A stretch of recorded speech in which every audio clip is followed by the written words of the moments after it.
आज मैं हूं जिसकी वजह से ये national cyber crime investigation agency की कहानियां मंजर आम पर आई। सादुर रहमान डक्की भाई,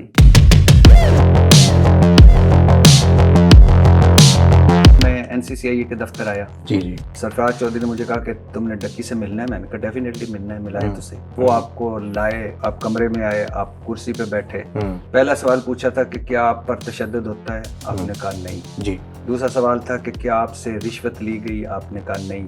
तीसरा सवाल है कि आप इधर ठीक हैं? आपने कहा मैं कंफर्टेबल हूँ। और फिर सरफराज चौधरी ने कहा कि मैं तो बेटा आपको तलकीन ही करता हूँ, नेक इंसान बनो। क्यों नहीं उस वक्त मुझे बताया था आपने कि आप पे तशद्दुद भी होता है, आपसे पैसे भी लिए जा चुके हैं, आपकी और आपकी फैमिली एक टॉर्चर से गुजर रही है। सरफराज साहब आए ऊपर, मेरी इन्वेस्टिगेशन हो रही थी, तो उन्होंने कहा कि अहमुंड भाइयों ने कहा जी। तो वो खैर उन्होंने कहा कि इसको लेके मेरे पास। भाइयों ने हथकड़ी बनाई है, वो नीचे ले गया एडिशनल डायरेक्टर रूम के अंदर। वहाँ पे उसने मेरे से ना बदतमीजी शुरू कर दी। बदतमीजी क्या? थप्पड़ मारा।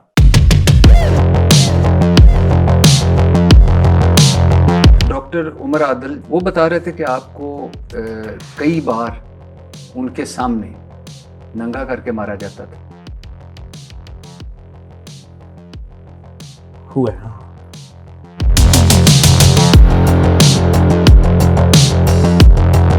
एक सवाल मुझे भी ज़हन में आता है कि आप अच्छे भले कामयाब जिंदगी गुजार रहे थे, पाकिस्तान के 2-3 बेस्ट यूट्यूबर्स में से एक हैं। ये जुए की ऐप प्रमोशन में आप कैसे पड़ गए? ये शॉर्टकट क्यों?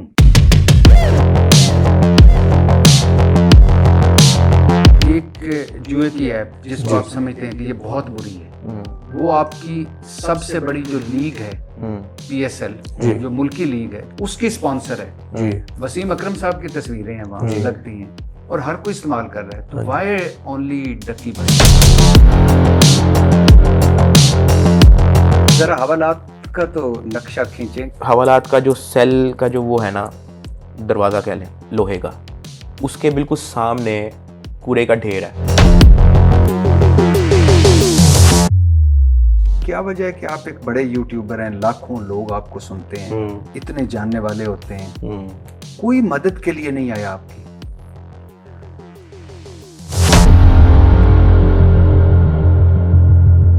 अच्छा, 100 दिन की कैद के बाद आपका पहला व्लॉग आता है। एक तो पूछना ये था कि आइडिया किसका था। एक पॉइंट ऑफ व्यू ये भी है कि ये मे बी स्क्रिप्ट का हिस्सा था। फोटो बनाई हुई है किसी ने, मैं उसी जगह बैठा हूँ, उसको एक जूम आउट करके 2 कैमरामैन उन्होंने इकट्ठे किए हुए। एक बंदा लाइट लेके खड़ा हुआ है, एक बंदा पेपर लेके खड़ा हुआ है, एक बंदा वो लेके खड़ा हुआ है। अब जिनमें अकल थी उनको तो पता है।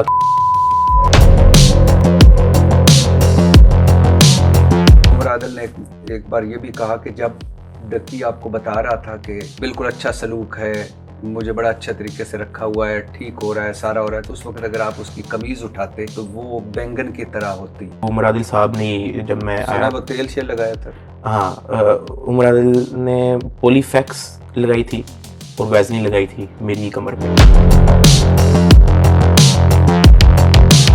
बिग ब्रदर कौन है वैसे? ये इरशाद भाई जानते हैं आप बिग ब्रदर? बड़ा भाई। 1-2 जगह पे तो आप गए भी ना? जी। उन्होंने बड़े बड़े महलनुमा घर में बुलाया था। बिल्कुल। तो उन्होंने कहा कि आप किस तरह एक्सपेक्ट कर रहे हो कि कैसे आप अपना केस हल करवाओगे? मैंने कहा जो लीगल चैनल के थ्रू करवा लेंगे। तो उन्होंने कहा कि आपका दिमाग ठीक है, इस तरह आप हल करवाओगे। आप को नहीं पता ये किस तरह का मामला है, आपको नहीं पता ये कहाँ तक गया है मामला। उन्होंने ना ये इशारा दिया कि ये मामला जो है ना, ये ऊपर वाली जो अथॉरिटीज, पता नहीं किन किन के पास जाके लगा रहा है ये मामला। तो ये वो ना उनकी तरफ से इंस्ट्रक्शन आई है कि साद को तुम दो, ये उनके वर्ड्स थे। 3,26,420 डॉलर अपने अकाउंट में ट्रांसफर करवा लिए। वो भी अभी तक उधर ही हैं सारे। वो बेल हो तो आप जेल में ही थे? जेल में। तो आपको किसने खबर सुनाई? उधर ही इंचार्ज थे, उन्होंने सबसे पहले आके खबर दी मुझे, वो उसने आके मुझे बताया है। और कैसा फील हो? रो पड़ा हमें, मैं उसको गले लग गया लंबा। जब आप जेल से बाहर निकले, आगे कौन लेने आया था? भाई लेने आया था। जब मैं जेल से बाहर निकला, ये भी चुप था, मैं भी चुप था। जैसे ही गेट के बाहर से निकले हैं, हमने एक दूसरे की तरफ देखा है, हमने ऐसे मतलब चीखें मारी हैं गाड़ी के अंदर कि मतलब भाई साहब क्या हो गया भाई।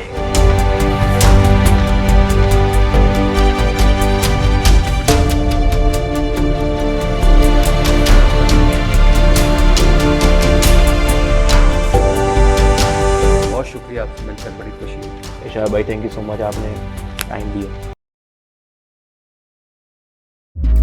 जी अस्सलाम वालेकुम वरहमतुल्लाहि वबरकातुहू। National cyber crime investigation agency, ये कहानी अब शर्मनाक से शर्मनाक होती जा रही है। वो इदारा जिसने जुर्म रोकने थे, वो इदारा खुद जुर्म करने लग गया। डीजी, जो साबिक डीजी है एनसीसीआईए का, वो बरतरफ हो चुका है। 7 अफसर national cyber crime investigation agency के, इंसान नुमा 7 अफसर, मुझे यकीन करें दुख हो रहा है इनको इंसान नुमा भी कहते हुए, इंसान नुमा 7 अफसर कोट लखपत जेल में हैं। 16 पर पर्चे हैं, कई भागे हुए हैं, कई ने जमानतें करवाई हुई हैं और अब वो पेशियां भुगत रहे हैं। और ये वो इदारा था जिसने हमारी मदद करनी थी, साइबर क्राइम जुर्म रोकने थे।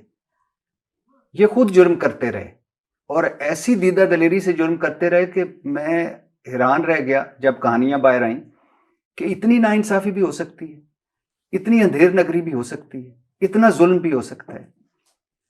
और 15 सर्कल हैं जी national cyber crime investigation agency के। हर सर्कल से मंथली नीचे से ऊपर तक जाती थी। लोगों को पकड़ना, नंगा करके मारना, ज़हनी टॉर्चर देना, खानदानों को हरास करना और भत्ते, ब्लैकमेलिंग, हरासमेंट। इसके आगे भी एक कहानी है। मेरे पास ये 1-2 पेपर आप देख रहे हैं, मेरे पास बहुत सारे ऐसे पेपर आए हैं और बहुत सारी ऐसी कहानियां आई हैं। बच्चियों के साथ जो कुछ होता रहा, 20-22 बच्चियां, ये कहानी कभी आपको सुनाऊंगा। दुख भरी है, तकलीफ भरी है कि उनके साथ क्या कुछ होता रहा national cyber crime investigation agency के लाहौर ऑफिस में।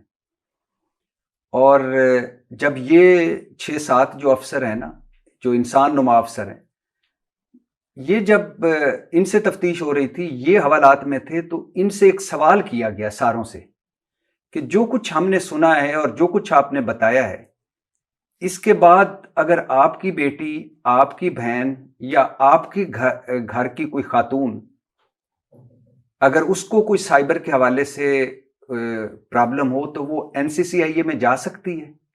सबका जवाब था कि नहीं जा सकती, उसे नहीं जाना चाहिए। ये हाल था national cyber crime investigation agency का। मैं कहानियां आपको सुना रहा हूं जो विक्टिम रहे इसके, जिन पर जुल्म किए गए। डॉक्टर उमर आदल की कहानी आपको सुना चुका हूं। वो बता रहे हैं कि मुझसे 25 लाख लिए गए, किस बात के, कि तुम्हें जुडिशियल कर दिया जाता है। और आज मैं हूं जिसकी वजह से ये national cyber crime investigation agency की कहानियां मंजर आम पर आई। सादुर रहमान डक्की भाई मेरे साथ हैं आज, और उनके साथ उनके भाई हैं ज़िया जुल्फ़कार। ज़िया जुल्फ़कार बहुत कुछ हो सकता है ना बताएं। अभी मैं इनसे कह रहा था कि जो कुछ इन 100 दिनों में आपने फेस किया, क्या वो कभी बता पाएंगे? कहते हैं नहीं। हाँ, कहते हैं कि 10-15 साल बाद किताब लिखूंगा और हमें उस किताब का इंतज़ार रहेगा, क्योंकि बहुत कुछ ऐसा है जो ये नहीं बता सकेंगे, लेकिन बहुत कुछ है जो ये बताएंगे। डक्की भाई के साथ जो कुछ हुआ वो आप इनका व्लॉग देख चुके हैं। 100 दिनों की जेल और हवालात के बाद या कैद के बाद जो कुछ इन पे बीती, उसका 5 या 10% इन्होंने बताया है। और आज मैं सुनने आया हूँ वो कहानी। और इसके बाद अभी कोई 15-16 और लोग हैं जिनके पास मैंने जाना है, जो एनसीसीआईए के मुल्ज़म थे और एक गंदी सी हवालात में थे, और किस तरह उन पर टॉर्चर हुआ, किस तरह उनकी फैमिलियों के साथ सलूक हुआ। ये सारी कहानियां आपको सुनाऊंगा। तो आज मेरे साथ हैं डक्की भाई, सादुर रहमान डक्की भाई। सबसे पहले तो बहुत शुक्रिया। नहीं, थैंक यू सो मच, आपने बुलाया। मेरे लिए ये खुशी का मौका है, ऑनर की बात है, आपने मुझे बुलाया। थैंक यू जी। और मैं क्या कह सकता हूँ, यानी आप दोनों से, आपकी पूरी फैमिली से मेरी बड़ी ख्वाहिश थी कि आपकी बेगम अरूब भी आती, और वो आई भी। लेकिन मैं हैरान हुआ कि वो जो इतनी बहादुरी से जिसने 100 दिन कहा ये फाइट किया जिया और उसने, वो कैमरे से इतनी असल में वो कैमरे से नहीं उसको इशू, वो ये चाहती है कि ये 3 महीना जो उस पे गुजरी है ना वो पूरी तरह भूल जाए। वो उसने मेरी वीडियो भी शायद नहीं देखी होनी उस तरह से पूरी, ना वो इस बारे में उससे कोई क्वेश्चन करता तो वो इस बारे में बात नहीं करती है। तो वो भी मुझे यही कह रही है, मैंने कहा था यार इरशाद भट्टी साहब आए हैं तो पॉडकास्ट बना लेते हैं, तो कहती यार मैं पास्ट 3 मंथ्स का बिल्कुल हल्का सा अपने माइंड में भी नहीं लाना चाह रही ना, तो मैंने कहा चलो मैं इनसे कह देता हूँ। हम अभी भी कोशिश कर रहे हैं कि दरमियान में वो आके ज्वाइन करें, और उनसे मैंने 1-2 सवाल ही करने हैं। वो ये करने हैं कि आप ख़वातीन के लिए रोल मॉडल हैं। जिस तरह जुल्म को आपने फेस किया, एक तो अंदर साद जुल्म को फेस कर रहा था डक्की, और एक बाहर जिया और वो फेस कर रहे थे जो फाइट कर रहे थे, तो यही पूछना था। बहरहाल अच्छा, मुझे सबसे पहले मैं कहानी शुरू करता हूँ कि आपको याद होगा मैं NCCI के दफ्तर आया। जी जी। मैं उस दिन गालिबन छुट्टी का दिन था और सरफराज चौधरी के दफ्तर में बैठा हुआ था, वो भी बैठे हुए थे। जी जी। और सरफराज चौधरी ने मुझे कहा कि तुमने डक्की से मिलना है। मैंने कहा डेफिनेटली मिलना है, मिलाए तो सही। वो आपको लाए, आप कमरे में आए, आप कुर्सी पे बैठे, और मैंने आपसे 2-3 सवाल पूछे थे। ऐसा ही है। पहला सवाल पूछा था कि क्या आप पर तशद्दुद होता है, आपने कहा नहीं जी। दूसरा सवाल था कि क्या आपसे रिश्वत ली गई, आपने कहा नहीं। तीसरा सवाल है कि आप इधर ठीक हैं, आपने कहा मैं कंफर्टेबल हूँ। और फिर सरफराज चौधरी ने कहा कि मैं तो बेटा आपको तलकीन ही करता हूँ, नेक इंसान बनो, जब बाहर जाओ तो अगली नस्ल के लिए अच्छा काम करो। तो क्यों नहीं उस वक्त मुझे बताया था आपने कि आप पे तशद्दुद भी होता है, आपसे पैसे भी लिए जा चुके हैं, आपकी और आपकी फैमिली एक टॉर्चर से गुजर रही है। मैंने ये अपनी वीडियो में जिक्र किया था कि मैंने ना बीच में डिसाइड कर लिया था जब जुनैद सलीम का पॉडकास्ट आ गया था, क्योंकि मुझे उसका आफ्टर रिएक्शन का पता था कि पूरे डिपार्टमेंट में किस तरह से जो है ये मतलब मेरे पे प्रेशराइज हुआ था कि अब आपने कोई भी बात यहाँ से बाहर नहीं करनी या किसी को नहीं बतानी। तो मैंने तब डिसाइड कर लिया था कि यार मैं कोई मजीद कुछ खाता, मैंने डिसाइड कर लिया कि मैं किसी को भी नहीं बताऊंगा। तो मैंने ये बात फैमिली को भी नहीं थी बताई। फैमिली को 3 माह सिर्फ जिया को मैंने ये बात बताई थी बीच में ड्यूरिंग माय जेल टाइम कि ये भी अंदर होता रहा, ताकि वो मैसेज आगे जो रेलिवेंट लोग हैं जो हमारी हेल्प कर रहे थे उनको कन्वे कर सके। और लेकिन ना मेरी अम्मा को पता, ना रूप को पता, उनको ये मेरी वीडियो देखने के बाद ही पता लगा सारा। और उससे पहले जब मैं जेल से वापस आया तब मैंने हल्का फुल्का बताया उनको। तो मैंने डिसाइड कर लिया कि मैंने बताना ही नहीं है किसी को, क्योंकि उसके बाद जो आपके साथ होनी है ना वो फिर बंदे को ऑलरेडी माइंड में होता है, बंदा कहता है कि यार मैं इन चक्करों में नहीं पड़ना चाहता। जब आप आए हैं तो जब वो मुझे हवालात से लेने के लिए वो एक बंदा है, उसने मुझे कहा कि जी आ जाएं, हथकड़ी वो लेके आया था। तो कहते इरशाद भट्टी साहब आए हैं, तो लेकिन ना आपका कोई भी सगा नहीं है, आपका मसला सरफराज चौधरी साहब ने ही हल करना है।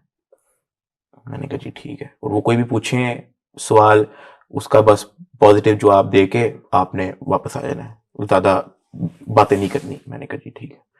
खैर वो गया, अब वो आपके सामने पहले उन्होंने मेरी हथकड़ी उतरवाई, उन्होंने कुर्सी आगे की, उन्होंने कहा जी बैठे बैठे। वो क्योंकि आप आए हुए थे, वो आपके सामने एक इंप्रेशन क्रिएट करना था उन्होंने, क्योंकि आप जर्नलिस्ट हैं, आप एंकर हैं, आप शो होस्ट करते हैं, आप ये बात ऑब्वियसली बताएंगे बाहर कि आपकी मेरे से मुलाकात हुई है, को मेरी आपके बीच क्या बात हुई है, आप ऑब्वियसली बताएंगे, ये बात वो जानते हैं।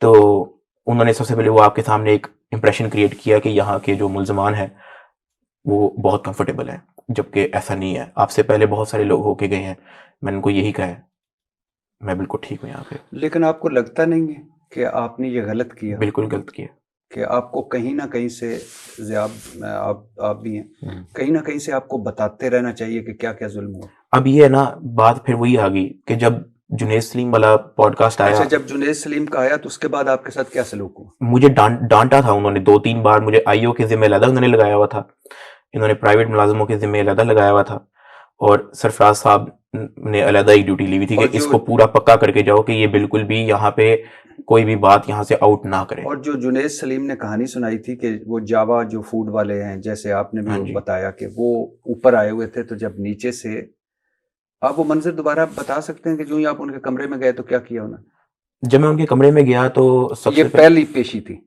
ये मेरी आप कह लें कि मैं रिमांड मेरा 2 दिन का हो चुका था हाँ और मैं वापस आ चुका था इधर इदारे में NCCIA। तो सरफराज साहब आए ऊपर, मेरी इन्वेस्टिगेशन हो रही थी तो उन्होंने कहा कि अहमुंड आई, मैंने कहा उन्होंने आईओ ने कहा जी। तो वो खैर उन्होंने कहा कि इसको लेके आए मेरे पास। आईओ ने हथकड़ी पहनाई है, वो नीचे ले गया एडिशनल डायरेक्टर रूम के अंदर। तो जिस कमरे में मैं और आप मिले थे। हाँ जी, उसी कमरे में एग्जैक्टली। तो वहाँ पे उसने मेरे से ना बदतमीजी शुरू कर दी, जबकि मैं ऐसे खड़ा हुआ, बिल्कुल मेरे हाथ की, मैं ऐसे खड़ा हुआ, मैं ना उनको देख रहा हूँ, ना मैं लेफ्ट देख रहा हूँ, ना मैं राइट देख रहा हूँ, मैं ऐसे खड़ा हूँ। बदतमीजी क्या? बस वो गालियां देनी उन्होंने शुरू कर दी ही बहुत सारी, और कहते हैं कि जी तुम्हारा बाप क्या करता है। मैंने उनको बताया कि जी मेरे वो प्रोफेसर हैं। तो वो कहते हैं कि फिर तुम क्यों इतने आगे हुए। उन्होंने गाल तलस बोला कि तुम इस तरह के क्यों हो। मैंने कहा, मैंने ना बीच में उनको मैं बताना चाह रहा था कि सर आप गलत समझ रहे हैं, मैं एक यूट्यूबर हूँ, मैं एक अच्छे घर से ताल्लुक रख, अभी मैं बोल ही रहा हूँ तो उन्होंने थप्पड़ मारा। अब मैं थप्पड़ मारा, अब मैं बिल्कुल भी नहीं बोल रहा, अब मैं बिल्कुल ऐसे ही रहा। बस वो इस बात पे फिर उन्होंने और गालियां देनी शुरू कर दी, मुंह ते कर, फिर थप्पड़ मारा, साथ साथ माँ बहन की गालियां भी दे रहे हैं। फिर मैंने अपनी वीडियो में बताई हुई है, बार बार रिपीट करते हुए मुझे थोड़ा सा ऑफ लगता है, लेकिन मैं आपको बता देता हूँ फिर से कि उन्होंने फिर एक बच्चे को वीडियो कॉल लगाई और मेरी टांगे बैंड कराई, मेरे हाथ ऊपर करवाए, पीछे एक प्राइवेट मुलाजिम उन्होंने खड़ा कर जैसे दिया। फिल्मों में कराया जाता है। फिल्मों से भी ज्यादा ही था वो। और वो प्राइवेट मुलाजिमों के जिम्मे था कि वो मेरे थप्पड़ मारता रहे पीछे। उसने भी पता नहीं कितनी मारी है, मैंने काउंट नहीं की।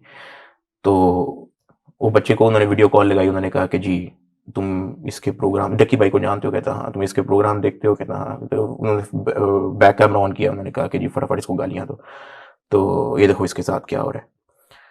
तो बस उसने भी माँ बहन की गालियां शुरू कर दी बच्चे ने। 7 साल के बच्चे ने? मुझे तो उम्र यही बताई जाती है, हाँ। इससे ऊपर की नहीं थी वो हाँ। उम्र उसकी, और इतना उस ही था। बच्चे ने भी गालियां देना शुरू कर दी? उसने माँ बहन की गालियां देनी शुरू कर दी। तो और ये भी मैं आपको बताता चलूं कि इस पूरे सीन के 4 से 5 आई विटनेस हैं जो उस रूम में मौजूद थे। तो कौन कौन थे? उनमें से जो, क्योंकि मैं नया नया आया था तो मुझे सिर्फ अपने आईओ का याद है कि ये मेरा आईओ है, शोएब रियाज। हाँ। बाकी सारे बाकी के ही उसी इदारे के ही ऑफिसर्स थे, कोई बाहर से नहीं था, इदारे के ही ऑफिसर्स थे। तो लेकिन इसके वहां पे 4 से 5 लोग मौजूद थे ऑन द स्पॉट। तो ये ऐसा भी नहीं है कि मैं कोई कहूँ तो वो इनकार कर दें, लेकिन वो 4-5 लोग उसके आई विटनेस हैं। तो बस फिर वो उन्होंने जब मुझे मारी चुपेरे, मुझे ऊपर ले गए। अब मेरी आंखों में आंसू थे, मैंने बताना सही बताऊं तो मैंने तब भी नहीं था, मेरी शक्ल पे लिखा हुआ था, मेरे यहाँ से पूरा लाल हुआ था, ठीक है, मतलब यहाँ से इस तरफ से लाल हुआ था, यहाँ से चुपेड़ मारा ना, यहाँ से लाल हुआ था। वो आंखों में आंसू थे, सूजी हुई थी, ठीक है। तो ऑटोमेटिकली जब आप एक बंदे को, आपने को 10 से ज्यादा दर्जनों चुपेड़े मारी हैं, उसके चेहरे पे लिखी होगी ये चीज। मैं ये बात जब उन्होंने मेरे से पूछा कि आपने बात बताई, मैंने उनको एज इट इज बताई। मैंने कहा सर आप मुझे फ्रेश मार के लोगों के सामने करेंगे तो मैं क्या करूँ, ये आपकी गलती, आप मुझे डायरेक्ट हवालात में बंद कर देते।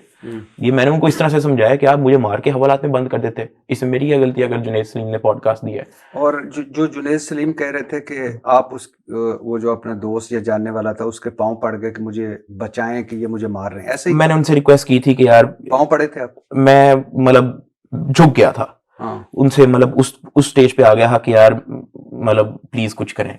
ये तो इनको कहे मुझे मारे ना। मैंने ये भी नहीं कहा कि मारे ना, मैंने उनको सिर्फ 2 बातें की। मैंने कहा यार आप मुझे तब मारें जब आपको मेरे पे कोई डाउट हो रहा है या मैं आपको कोई गलत इन्फॉर्मेशन दे रहा हूं। दोस्त को क्या कहा आपने जो उससे? यही मैंने कहा जो मैं आपको बता रहा हूँ। हाँ। कि मैंने कहा यार आपकी अगर यहाँ पे किसी अफसर से या किसी से बातचीत है, उनसे सिर्फ एक ही रिक्वेस्ट कर लें कि यार अगर आपको मेरे पे कोई डाउट हो रहा है ना, या मैं कुछ गलत बता रहा हूँ, मुझे तब मारें, ठीक है। और यार मारें कम, ये मुझे 10-10 चुपेरे मार रहे हैं, ठीक है, और बेवजह मार रहे हैं। मैंने उनको रोते हुए कहा, जब कह रहा तो और आंसू आ गए। अब उन्होंने ये बात बाहर किसी को कर दी, पहुंचते पहुंचते ये जुनैद सलीम तक पहुंच गई। उन्होंने आगे इस चीज का जब पॉडकास्ट दिया तो फिर वो अलहदा मुझे हवालात में। इस पर दोबारा तो नहीं मारा गया? नहीं, इस बात पे डांटा था उन्होंने। मैंने इस अपनी वीडियो में भी कहा था कि इस बात पे मुझे फिर डांट पड़ी। अच्छा, डॉक्टर उमर आदिल जो खुद भी वहां रहे 9 दिन, वो भी हिरासत में रहे, उन्होंने भी अभी मुझे बताया कि 25 लाख देकर वो छूटे, जान छुड़वाई। वो बता रहे थे कि आपको कई बार उनके सामने नंगा करके मारा जाता था। हुआ है, हाँ। इन्वेस्टिगेशन हो रही थी तो उन्होंने कहा कि ये आपके हिडन वॉलेट्स कहाँ पे हैं, हिडन वॉलेट कहाँ पे है, बाकी के अकाउंट्स कहाँ पे हैं। मैंने कहा सर मेरा कोई हिडन वॉलेट नहीं है, जो है मैंने आपको दे दिया। और ये भी कोई आपने को थोड़ी पता लगाया, मैंने तो खुद दिए हैं। जो बाइनेंस वाला भी है वो मैंने खुद दिया है, इन्होंने थोड़ी पता लगाया। वो भी मैंने सिर्फ इसलिए दिया है कि मैं कोऑपरेट करना चाहता हूँ इदारे के साथ, कि ये ना इदारा ये ना सोचे कि मैं कुछ गलत बताया या मैं कुछ छुपाया। तो वो मेरे से कहते कि नहीं आपके हिडन वॉलेट्स कहाँ पे हैं इसके अलावा। मैंने कहा सर कोई भी नहीं है, मोबाइल आपके पास है, लैपटॉप आपके पास है, अब तो मेरी वाइफ का फ़ोन भी आपके पास है, मेरे घर आप विज़िट कर लें, आपको जो डिवाइस मज़ीद मिलती है ना वो भी आप रखें। आपके पास फोरेंसिक लैब है, आपके पास 100 चीज़ें हैं, ठीक है। सारे ईमेल पासवर्ड मैंने आपको दे दिए, जीमेल के मैंने आपको पासवर्ड दे दिए, सब कुछ दे दिए, ठीक है। आपको कुछ नज़र आया तो वो आगे से कहते तू स्याना बन रहा है, ठीक है। तो और ये शोएब रियाज था। हाँ जी, उसने कहा स्याना बन रहा है। मैंने कहा सर मैं आपको सिर्फ बता रहा हूँ क्योंकि आप मेरी बात पे यकीन नहीं कर रहे हैं। कहता अच्छा कोई हिडन वॉलेट नहीं है। मैंने कहा नहीं है। बस उसके बाद फिर ये हुआ जो आपने बताया। फिर उन्होंने मार के फिर पूछा कि बताएं जी किधर है हिडन वॉलेट आपके।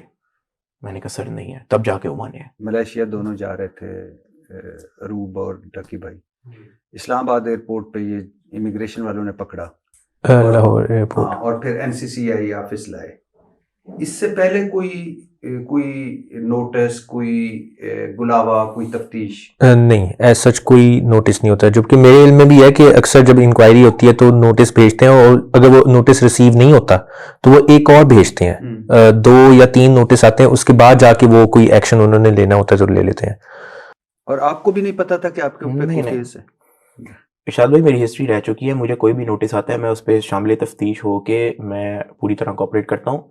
अभी तक शायद एक भी इदारा ऐसा नहीं होगा वो कहेगा कि जी हमने साद को नोटिस भेजा और ये गायब है। ऐसा कोई इदारा नहीं कह सकता, क्योंकि मैंने कभी हिस्ट्री में नहीं हुआ। की तरफ से कोई व्हाट्सएप कोई भी नोटिस नहीं आया, कोई भी नोटिस नहीं आया। और इरशाद भाई देखें, एक ऑब्वियस सी बात है कि अगर आप किसी को नोटिस भेजते हैं, क्योंकि ये जब मेरा रिमांड लेने जाते हैं तो मेरा वकील इस चीज़ को कंटेस्ट करता है कि इसको कोई भी नोटिस नहीं भेजा गया। वो जो प्रोसिक्यूटर होता है या जो आई होता है वो कहते हैं कि नहीं हमने भेजा है। चलो अगर आप कह रहे हो कि हमने भेजा, इसका कोई डॉक्यूमेंट्री एविडेंस होगा, आपने लेपर्ड कोरियर TCS या आपने किसी कोरियर कंपनी के साथ भेजा होगा जिसके पास हिस्ट्री होगी कि हाँ यार ये डॉक्यूमेंट जो है वो यहाँ से डकी भाई के घर या किसी एक एड्रेस पे किया है, ठीक है। एक हिस्ट्री होती है, कोरियर कंपनी के पास भी होती है कि हाँ जी ये डॉक्यूमेंट व्हाट्सएप होता है, कोई तो हिस्ट्री होगी, ठीक है। लेकिन वो फिर भी रिमांड हो जाता था, जबकि वो कोई डॉक्यूमेंट्री एविडेंस भी नहीं दिखाते थे। जबकि वो मेरा लॉयर कहता भी था कि कोई डॉक्यूमेंट्री एविडेंस दिखाएं कि आपने नोटिस भेजा है। अभी जो कहानी सामने आई है NCCIA की, यानी national cyber crime investigation agency की, ये बड़ी दिलचस्प है।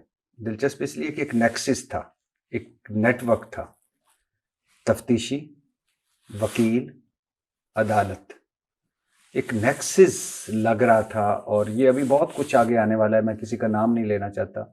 बहुत कुछ रिकॉर्ड हो चुका है, बहुत सफ़ेद पोश हैं इसमें, आगे चलकर पता चलेगा। और अल्लाह करे कि ये सारा कुछ जो है ये लोगों तक पहुँचे, ताकि लोगों को इनके असल जो मकरूह चेहरे हैं जो मुख्तलिफ ओहदों पर बैठे हुए हैं और लोगों को जानवरों से बदतर सलूक हो रहा है लोगों के साथ, वो सबके सामने आए।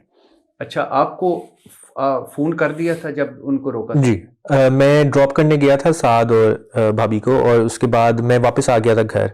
तो उसके 15 मिनट बाद ही साद ने दोबारा कॉल कर दी थी कि हमें ना इमिग्रेशन वालों ने रोक लिया, तो आप आ जाओ वापस। तो इसको मैंने वापस बुला लिया। तो मैं आ गया था, मैं पार्किंग में ही था, मामला समझ नहीं आ रहा था, क्योंकि अगर मैं इसको मैसेज करता था तो वो उसका ऐसा रिप्लाई नहीं आ रहा था। तो मैंने भाभी को कहा कि क्या मसला है, क्या चल रहा है। तो उन्होंने फिर थोड़ा बताना शुरू किया कि ये इस तरह ना लोग जमा हो गए हैं और साथ से ना पूछताछ कर रहे हैं। तो उन्होंने कहा कि मैं ना साथ के साथ ही जा रही हूँ, लेकिन मैंने कहा नहीं आप तो एटलीस्ट घर आओ। और उसके बाद फिर मैंने साथ को जब मैसेज किया तो वो सिंगल टिक हो गया था, उसके बाद से मैसेज नहीं हुआ। उन्होंने साथ का फ़ोन ले लिया था, एयरप्लेन मोड पे लगा लिया। मेरा फ़ोन तो बहुत अर्ली ही ले लिया था जी। तो अरूब के पास फ़ोन था एक, जो हमने उनको नहीं था दिया, क्योंकि अरूब स्टॉप लिस्ट में नहीं थी। उसको इवन वो कह भी रहे थे कि अगर आप जाना चाह रही हैं तो आप जा सकती हैं, फ्लाइट ने कोई 45 मिनट बाद उड़ जाना है। तो लेकिन वो गई नहीं। तो उसके फ़ोन से जो छोटी मोटी कन्वर्सेशन हो रही है, क्योंकि हमें ये था कि हो सकता है सिर्फ हम फ्लाई नहीं कर सकेंगे, लेकिन क्योंकि हमने इमिग्रेशन वालों से भी पूछा, मैंने कहा सर आप ही मैम थी वहाँ पे, मैंने कहा मैम आप ही बता दें कि FIR क्या है। कहती FIR है ही नहीं, FIR है ही नहीं। कहती एक इंक्वायरी है। मैंने कहा ये तो मैंने पहली बार सुना कि इंक्वायरी पे भी आपका PNIL इसके अंदर नाम डाल जाता है। तो कहती पता नहीं, लेकिन इंक्वायरी है, FIR कोई आपके शो नहीं हो रही है साइबर क्राइम की। क्योंकि हमने फोन्स में अपने चेक किया था, वो मेरे ख्याल है वो डेटा आपको शो हो जाता है कि इस फलाने ID कार्ड पे कितनी FIRs हैं। तो हाँ, लेकिन ना उस पे वो जैसे मोटरवे का इन्होंने जिक्र किया वो आया हुआ था, तो वही था, उसके अलावा कुछ भी नहीं था। मेरे पे सिर्फ मोटरवे की जो है वो FIR जब और FIR का टाइम देख ले, मेरी गिरफ्तारी के बाद का। अच्छा, पहले आपको एयरपोर्ट पे रोका, फिर आपको वहां कितनी देर रहे? वहां पे हम लोग, मैंने टाइम कैलकुलेट तो नहीं किया, लेकिन मेरे ख्याल से घंटा हो गया। वहां घंटा रखा, वहां से डायरेक्ट आपको NCCIA में लाए, डायरेक्ट ले गए थे, और फिर उसके बाद FIR कटी है। उसके बाद FIR कटी है, जबकि मेरा PNIL इसके अंदर नाम विदाउट FIR डला है, विदाउट FIR। माशाल्लाह, मैंने हिस्ट्री में आज तक नहीं सुना कि ऐसा भी होता है। अच्छा, आप पार्किंग में थे जी। फिर उसके बाद मैंने भाभी को कहा कि आप तो एटलीस्ट साथ आ जाओ, एक दफ़ा घर आ जाओ, फिर देखते हैं कि क्या मामला है। और जब घर आए तो और भी लोगों ने कांटेक्ट करना शुरू कर दिया, वो न्यूज़ में ना आना शुरू हो गई, खबरें आना शुरू हो गई, कुछ क्लिप्स आ गई। तो पहले हम यही अवॉइड करते कि ऐसा खुदा ना खास्ता ऐसा कोई मामला ना हो कि इस तरह मीडिया में कोई बात आ जाए या कुछ ऐसा। ये बात ना मैं वहां पे भी सोच रहा कि ठीक है इंक्वायरी होगी, इसको क्या ही हाईलाइट होके करना ना। तो वहां पे जो इमिग्रेशन की जो मैम थी, मैंने उनको कहा कि हमें ना आप बिल्कुल एक कैमोफ्लाज करके, क्योंकि NCCI की टीम आ चुकी थी, मैंने इनसे रिक्वेस्ट की थी, मैंने कहा यार हमें कैमोफ्लाज करके ले जाएं, कोई इसको मीडिया मैटर ना बनाए, ठीक है। हमारा सामान ना एक FIA का ही ऑफिसर लेके जा रहा है। मैंने कहा नहीं सामान मुझे दे दें, ठीक है, सामान मैं लेके जाऊंगा, ताकि ऐसा ना लगे कि कोई इशू बन गया, ठीक है। तो लेकिन वो एक एयरपोर्ट के अंदर जब वो वहां पे वो बीच में ही खड़े हो गए थे, मुझे तो कभी कभी लगता है कि समटाइम्स इनको खुद शौक होता है मीडिया में आने का। जबकि मैंने उनसे बड़ी रिक्वेस्ट की, मैंने कहा जैसी गाड़ी आएगी मैं सामान पकड़ के जाऊंगा, जहां आप कहेंगे, जिस गाड़ी में कहेंगे मैं बैठ जाऊंगा, वो सामान आप में से कोई भी रिसीव कर ले।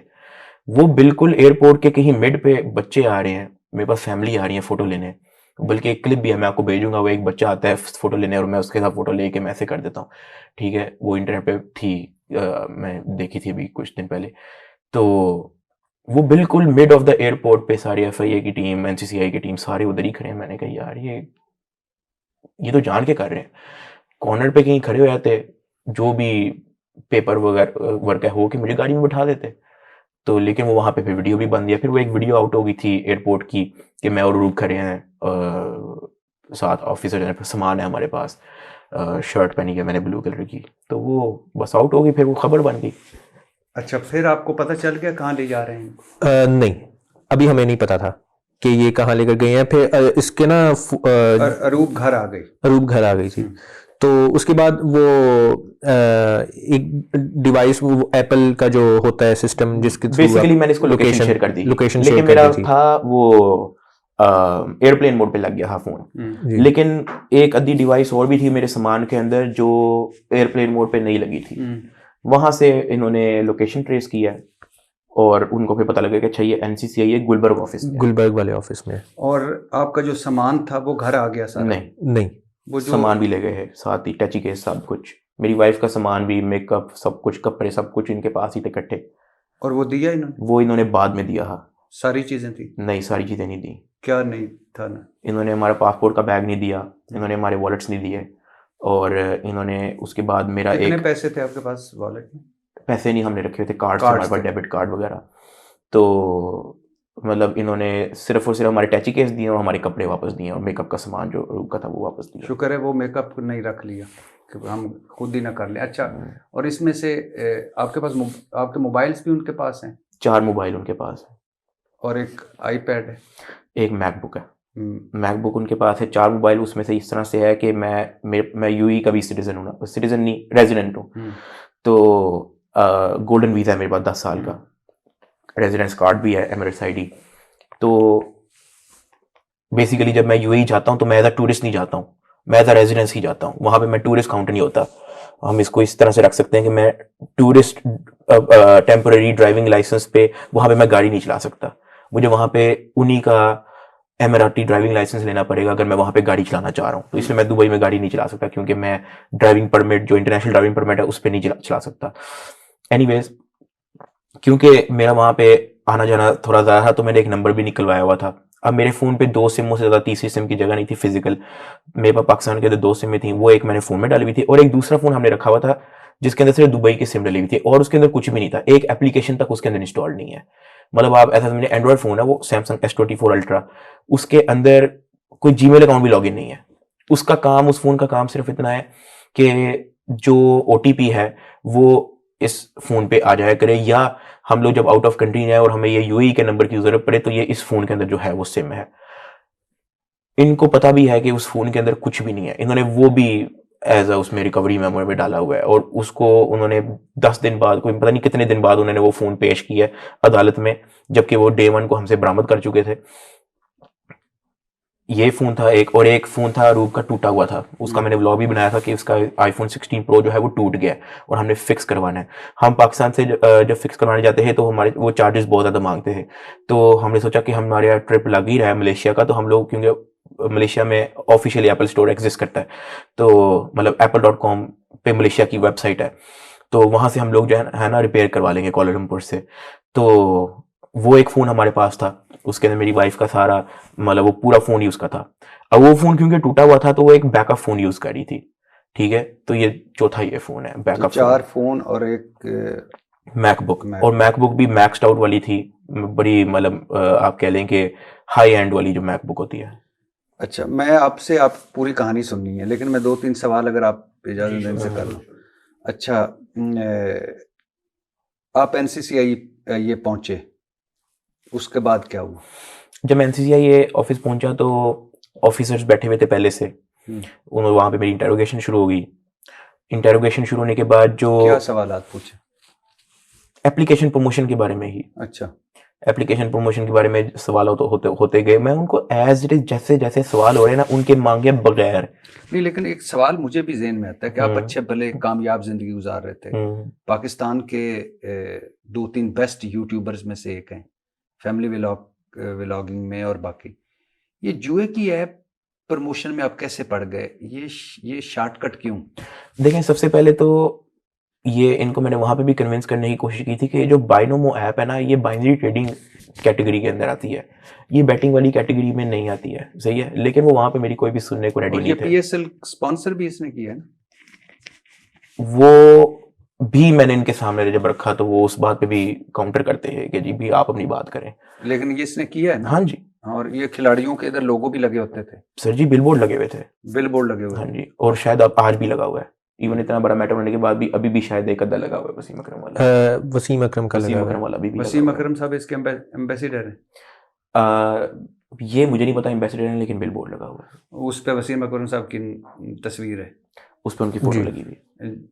और मारे आप खा रहे हैं और तस्वीरें उनकी चल रही हैं। और पूछा है मैंने ये बात। हाँ, अच्छा, और लेकिन और दूसरी बात ये है कि ये अभी भी मेरे ख्याल से डाउनलोड हो सकती है, ये ऑपरेट होती है पूरी मेरे ख्याल से, और बल्कि मैंने ये बात उनको कही कि सर ये आप ऐप खोलें, उसके अंदर आपको इजी पैसा जायज़ कैश की इंटीग्रेशन मिलेगी। इजी पैसा जायज़ कैश तो पाकिस्तानी ये है ना सर्विसेज हैं सारी, ये कैसे अलाउ करिए इन एप्लीकेशन में ऑपरेट होने में। पाकिस्तान के अंदर ये बैंक ट्रांसफर से आप पैसे ले भी सकते हैं और आप निकलवा भी सकते हैं, मतलब दे भी सकते हैं और आप विड्रॉल भी कर सकते हैं, डिपॉजिट विड्रॉल। तो बैंकिंग सिस्टम इस चीज को कैसे अलाउ कर रहा है, ठीक है, इस पॉइंट पे नहीं ऑपरेट हो रही, इस पॉइंट पे ना डाउनलोड हो जाती है एप्लीकेशन, लेकिन जब आप उस पे साइन इन करते हैं तो वो कहता है बाइनोमो नहीं हो रही, लेकिन वन एक्सपेक्ट हो रही है शायद। हाँ, कुछ अभी इन्होंने कर दी है, कुछ अभी नहीं, हाँ, कुछ अभी नहीं है। बाइनोमो को इन्होंने ब्लॉक उस लगा पर दिया, लॉग इन नहीं कर सकते। बाइनोमो को इन्होंने ब्लॉक लगा दिया, वन एक्सपेक्ट अभी भी ऑपरेट हो रही है, और ये सारे ब्लॉक जो है मेरी गिरफ्तारी के बाद लगे हैं, उससे पहले एक भी एप्लीकेशन पता है आप मौजूद थे तो मैंने भी यही सवाल किया था। हाँ जी, सरफराज चौधरी से NCCI के दफ्तर में। मैं हैरान हूँ कि आप भी व्लॉगिंग करते हैं, आप कि एक जुए की ऐप जिसको आप समझते हैं कि ये बहुत बुरी है, वो आपकी सबसे बड़ी जो लीग है PSL, जो मुल्की लीग है PSL पाकिस्तान सुपर लीग ही है ना ऐसा जी तो वो उसकी स्पॉन्सर है जी वसीम अकरम साहब की तस्वीरें हैं वहां जी। लगती हैं और हर कोई इस्तेमाल कर रहा है तो हाँ जी। वाई ओनली डक्की भाई ये आर्ग्यूमेंट्स हमने कोर्ट में भी ये पेश हमने किए कोर्ट थे में भी पेश किए हैं। On paper. हमने वो सबकी स्क्रीनशॉट्स निकाल के जहां जहां मैचेस में उनकी स्क्रीनशॉट आती थी उनके जो यूनिफॉर्म में उनके हाँ, स्पॉन्सर्स logos, लगे हाँ। होते थे वो सब के सब हमने उधर पेश किए हैं क्योंकि जो पीएसएल है उसको भी पीसीबी रन करती है वो मतलब प्रॉपर इजाजत मिलती है उनको ये चीज एग्जीक्यूट करने की और वो इन चीजों से अर्न भी बहुत ज्यादा करते हैं। क्योंकि सर आप ये देखें ना कि वहां पे मेरा लॉयर यही कहता है कि रिमांड के दौरान यही वहां पे बहस करता है कि इन्होंने ये एप्लीकेशन बैन क्यों नहीं की आज तक। ये तो 7-7 साल से ऑपरेट हो रही हैं। 7 साल के अंदर क्या एक भी बंदे को आज तक रियलाइज नहीं हुआ कि यार ये एप्लीकेशन नहीं ऑपरेट करनी चाहिए तो हम इसको बैन कर देते हैं। जबकि जो ट्विटर है वो रातों रात बैन हुई थी। It took 0 second to ban Twitter, just 1 second to ban Twitter. आपको पता है इस चीज का, रातों रात ट्विटर बैन हुई है। जब पाक इंडिया वॉर थी तो रातों रात ट्विटर खुली है। इसका मतलब ये है कि they have system to ban and block any application any time of the day. ये जो जुए की ऐप है ना अगर इसका हम ये 2-4 मरतबा साबित कर दें कि ये किसी पीटीआई वाले की है तो बैन हो जाएगी। और एक चीज़ और भी कि जब हमने उनको ये बोला कि जब रातों रात ट्विटर बैन हो सकती है तो आपने ये क्यों नहीं बैन की, वो रिमांड फिर भी हो जाता था। मतलब हम बिल्कुल ऐसे समझे कि हम, मुझे ऐसा लगता है कि मैं वकील को एम ही पैसे दे रहा हूँ। और ये बात है भी सच, बहुत सारी अभी आगे करते हैं। अच्छा वहां जाके आपके साथ उन्होंने आर्ग्यूमेंट्स किया और फिर उसके बाद एफआईआर की, कितनी देर बाद एफआईआर? उसके बाद एफआईआर हुई है। एफआईआर के अंदर टाइम लिखा हुआ है रात के कोई 12 बजे का, असल में इन्होंने एफआईआर काटी है सुबह के टाइम, ठीक है, वो उन्होंने पीछे टाइम चेंज कर दिया। बट स्टिल मेरी पीएनआईएल लिस्ट के अंदर जब नाम था तब there was no FIR, number 1। मेरी गिरफ्तारी के बाद एफआईआर कटी है, ये नंबर 2। और आपको ले जाकर उन्होंने हवालात में बंद कर मुझे उन्होंने हवालात में बंद कर जरा दिया। हवालात का तो नक्शा खींचें कि ये जो सारे इस वक्त हमारे हुक्मरान हैं ये जेलों से होके आए हैं अल्लाह के फजल करम से। इमरान खान साहब जेल में हैं, पाकिस्तान तहरीक इंसाफ जेल में भुगत रही है, नवाज शरीफ साहब जेल में रह चुके हैं, मरीम नवाज साहबा जेल में रह चुकी हैं, आसिफ अली जरदारी जेल में रह चुके हैं। आसिफ अली जरदारी साहब से बचा करें, उनको तायात इस्तिस्ना है, कुछ भी कर लें आप कुछ भी नहीं कर सकते। सारे तकरीबन जेलों में रह चुके हैं और जेलें फिर भी बेहतर हैं। लेकिन एनसीसीआई साइबर क्राइम इन्वेस्टिगेशन एजेंसी जिसमें पढ़े लिखे निस्बतन लोग होते हैं और मुल्जम होते हैं, मुजरम नहीं होते, उनकी हवालात कैसी है मैं देख चुका हूं वैसे बाहर से, आप और डकी भाई अंदर से देख चुके हैं, तो कैसी हवालात है? ये आपकी बात बिल्कुल ठीक है कि जेलें बहुत बेहतर हैं। हाँ, हवालात से तो बहुत ही बेहतर है जेल। जबकि मुझे लगता है कि अच्छा अब मैं इससे बुरी जगह चला जाऊंगा। जब मैं हवालात था मैं ये सोचा कि मैं इससे बुरी जगह चला जाऊंगा। इट वॉज बेटर देन हवालात। हवालात से बहुत बेहतर थी। और अगर आप अपने ही जेल की चक्की की सफाई करना चाह रहे हो तो वो आपको झाड़ू भी मिल जाता है उसके लिए, ठीक है। हवालात क्योंकि आप कह रहे हैं कि आपने देखी, आप बल्कि मेरी बात को वो भी कीजिएगा। कूड़े का ढेर था उसके आगे, जो हवालात का जो सेल का जो वो है ना दरवाजा कह लें लोहे का, उसके बिल्कुल सामने कूड़े का ढेर है। हमने उनसे बास्केट रिक्वेस्ट की थी कि सर हमें डस्टबिन दे दें, ठीक है। किसी प्राइवेट बंदे को कहते हैं जिसका चक्कर लगता है उसको हम कहते हैं यार कोई डस्टबिन का कोई इंतज़ाम कर लें, अंदर लोगों के टिश्यू पेपर, खाली बोतलें, ठीक है, 100 चीज़ें फेंकने वाली, किसी शैम्पू ख़त्म हो गया वो, अब पहली बंदे के बैठने की भी जगह नहीं है तो गंद की तो बिल्कुल भी जगह नहीं है। तो एक अद्धा कील लगा के बंदा वहाँ पे डस्टबिन दीवार के साथ लटका लेता है या बिल्कुल कॉर्नर पे उसको रख लेता है ताकि बंदा गंद फेंक दे। लेकिन वो डस्टबिन भी नहीं थी कि तो हम ऑब्वियसली इसके अलावा कोई ऑप्शन ही नहीं है, तो या तो गंद अंदर आएगा तो या तो बंदा अंदर आएगा। तो वो गंद जो है वो सारा दरवाजे के सामने ही रख के जाते हैं, जो एंट्री है उसके बिल्कुल सामने पड़ा होता है और वो हफ्ता महीना नहीं उठता था वहाँ से, जिसकी वजह से चूहे भी आए थे। चूहों की बड़ी एक बार के बड़े मज़े की स्टोरी है कि एक बार मेरे एक दोस्त ने ना, नदीम के ड्राइवर ने, नदीम नानी वाला है ना, उसके ड्राइवर ने मुझे भिजवाया था नांचने। तब हवालात में 3 लोग थे बस, 2-3 लोग थे बस। वो दोनों कहीं तफ्तीश के लिए ऊपर गए थे, मैं हवालात में तब अकेला था, नहीं बल्कि एक बंदा था, हाँ यस, सोया हुआ था वो। अब प्लेट्स वगैरह थी नहीं, तो वो नान चनों के ना शॉपर हमने ना ऐसे खोल लिए, ठीक है, मतलब शॉपर में ही था लेकिन वो उस तरीके से कर लिया, नान वो खा ही रहा हूँ, एक ना चूहा अंदर आ गया फटाफट। बारिशों का महीना था तो थोड़ा मोइस्टी भी था ना, तो वो चूहों का फेवरेट उस तरह की जगह होती है, वो एक चूहा अंदर आ गया। मैं उठ के बैठ के ना कॉर्नर पे चला गया, मैंने कहा जब चूहा जाएगा तो मैं बाकी का खाऊंगा, खाना आप उधर ही चूहे खा से डरते हैं? चूहा से डर भी है जेल में मेरा खत्म हो गया है, लेकिन उससे पहले चूहे से डरते थे? नहीं, चूहे से डरता नहीं, इट्स जस्ट अनोइंग लगता है, डिस्गस्टिंग लगता है अच्छा। थोड़ा। और मैं मिसाल के तौर पे यहाँ पे फिर रहा होगा तो मैं ऑब्वियसली अपनी टांग ऊपर कर लूंगा, तो लेकिन ऐसा नहीं है कि मैं उससे डरता हूँ कि अच्छा चूहा आ गया तो मुझे कोई फोबिया हो जाएगा। तो खैर एनीवेज वो चूहा आया है तो उसने ना, वो पास आया है, वो टच हो गया मेरे नान चने वाले उसमें शॉपर के साथ, और वो मुझे हल्का सा लगा कि शायद वो सालन के साथ भी टच हुआ है। मैंने कहा यार मेरा खाना सारा ज़ाया हो गया। बस फिर वो चूहा, मैंने हल्का सा उसको चीख मारिया तो वो भागा भागा बाहर चला गया। तो बस वो फिर खाना एज इट इज़, मैंने सारों को बता दिया कि ये खाना कोई ना कहे इसमें चूहा है, इसको फेंक देना तरीके से। तो चूहे आते रहे हैं, सोने के दौरान भी आते रहे हैं, बंदा फिर यूज टू रहता है, फिर बंदा बॉदर नहीं करता विद टाइम। अच्छा, आपको नहीं लगता कि जब आपको मजबूती दिखानी चाहिए थी तब आप कमजोर पड़ गए थे? ये ना जब बिल्कुल पहली पहली गिरफ्तारी करके लेके आए थे ना, जब मैंने आपको कहा था कि इंटेरोगेशन हो रही थी और तमाम ऑफिसर चले गए थे, सिर्फ मेरा आईओ था वहां पे, उसने ना मेरे से जबरदस्ती मेरे से बयान लिखवा लिया, जबरदस्ती, जो है ही नहीं, जो कहानी ही नहीं है। उस बयान के अंदर जी ये एप्लीकेशन का मैं हेड हूँ, ये मैंने वेबसाइटें बनाई हैं, ये मैंने ये भी किया, इस तरह की सारी बातें लिख के अच्छा, ये उसने हमें खुद फोन लिखी से थी, कंट्री एविडेंस मैनेजर है तो? सब कुछ उसने, नहीं कंट्री मैनेजर तो सर आज 600 मेरे 23 दिन हवालात, ठीक है, कुल मिला के जेल का टाइम जब तक मेरा बाहर आने का 100 दिन, और आज भी सारी डिवाइसेस उनके पास है। उस अभी तक इतने मोटे चलान के अंदर वो कंट्री मैनेजर नहीं साबित कर सके कंट्री मैनेजर क्या है, वो एवं उन्होंने पर्चे में लिख दिया। कंट्री मैनेजर का ये है कि जब साथ की डिस्ट्रिक्ट कोर्ट में बेल लगी हुई थी ना, और उन्होंने प्रोसिक्यूटर ने आर्ग्यू करना था कि कंट्री मैनेजर को के हवाले से उनकी क्या इन्वेस्टिगेशन है, क्या फाइंडिंग्स है उनकी, तो उन्होंने उनकी मैक्सिमम उस हवाले से ये फाइंडिंग थी कि साद कंट्री मैनेजर इसलिए है बाइनोमो का क्योंकि जब से बाइनोमो पाकिस्तान में लॉन्च हुई है, साद तब ही से उसको प्रमोट कर रहा है, और ये जो कि फॉल्स है। ये इन्फॉर्मेशन भी फॉल्स है बाय द वे। तो इस इंफॉर्मेशन को उन्होंने एक्सट्रैक्ट किया। मैं शायद सबसे आखिरी इन्फ्लुएंसर हूँगा, सबसे आखिरी मैं इन्फ्लुएंसर हूँगा जिसने बाइनोमो की वीडियो डाली है। उससे पहले तो मेरा कॉन्ट्रैक्ट ही उसके साथ था, मैं तो बाइनेंस के साथ काम करता था। सवाल वही था कि आपसे वो जूं ही आप गए, उन्होंने आपसे वो अपनी मर्जी का वो पेपर पे लिखा। हाँ, खैर मैं उस स्टेज पे वापस आता हूँ। तो वो क्यों आपने क्यों साइन किए?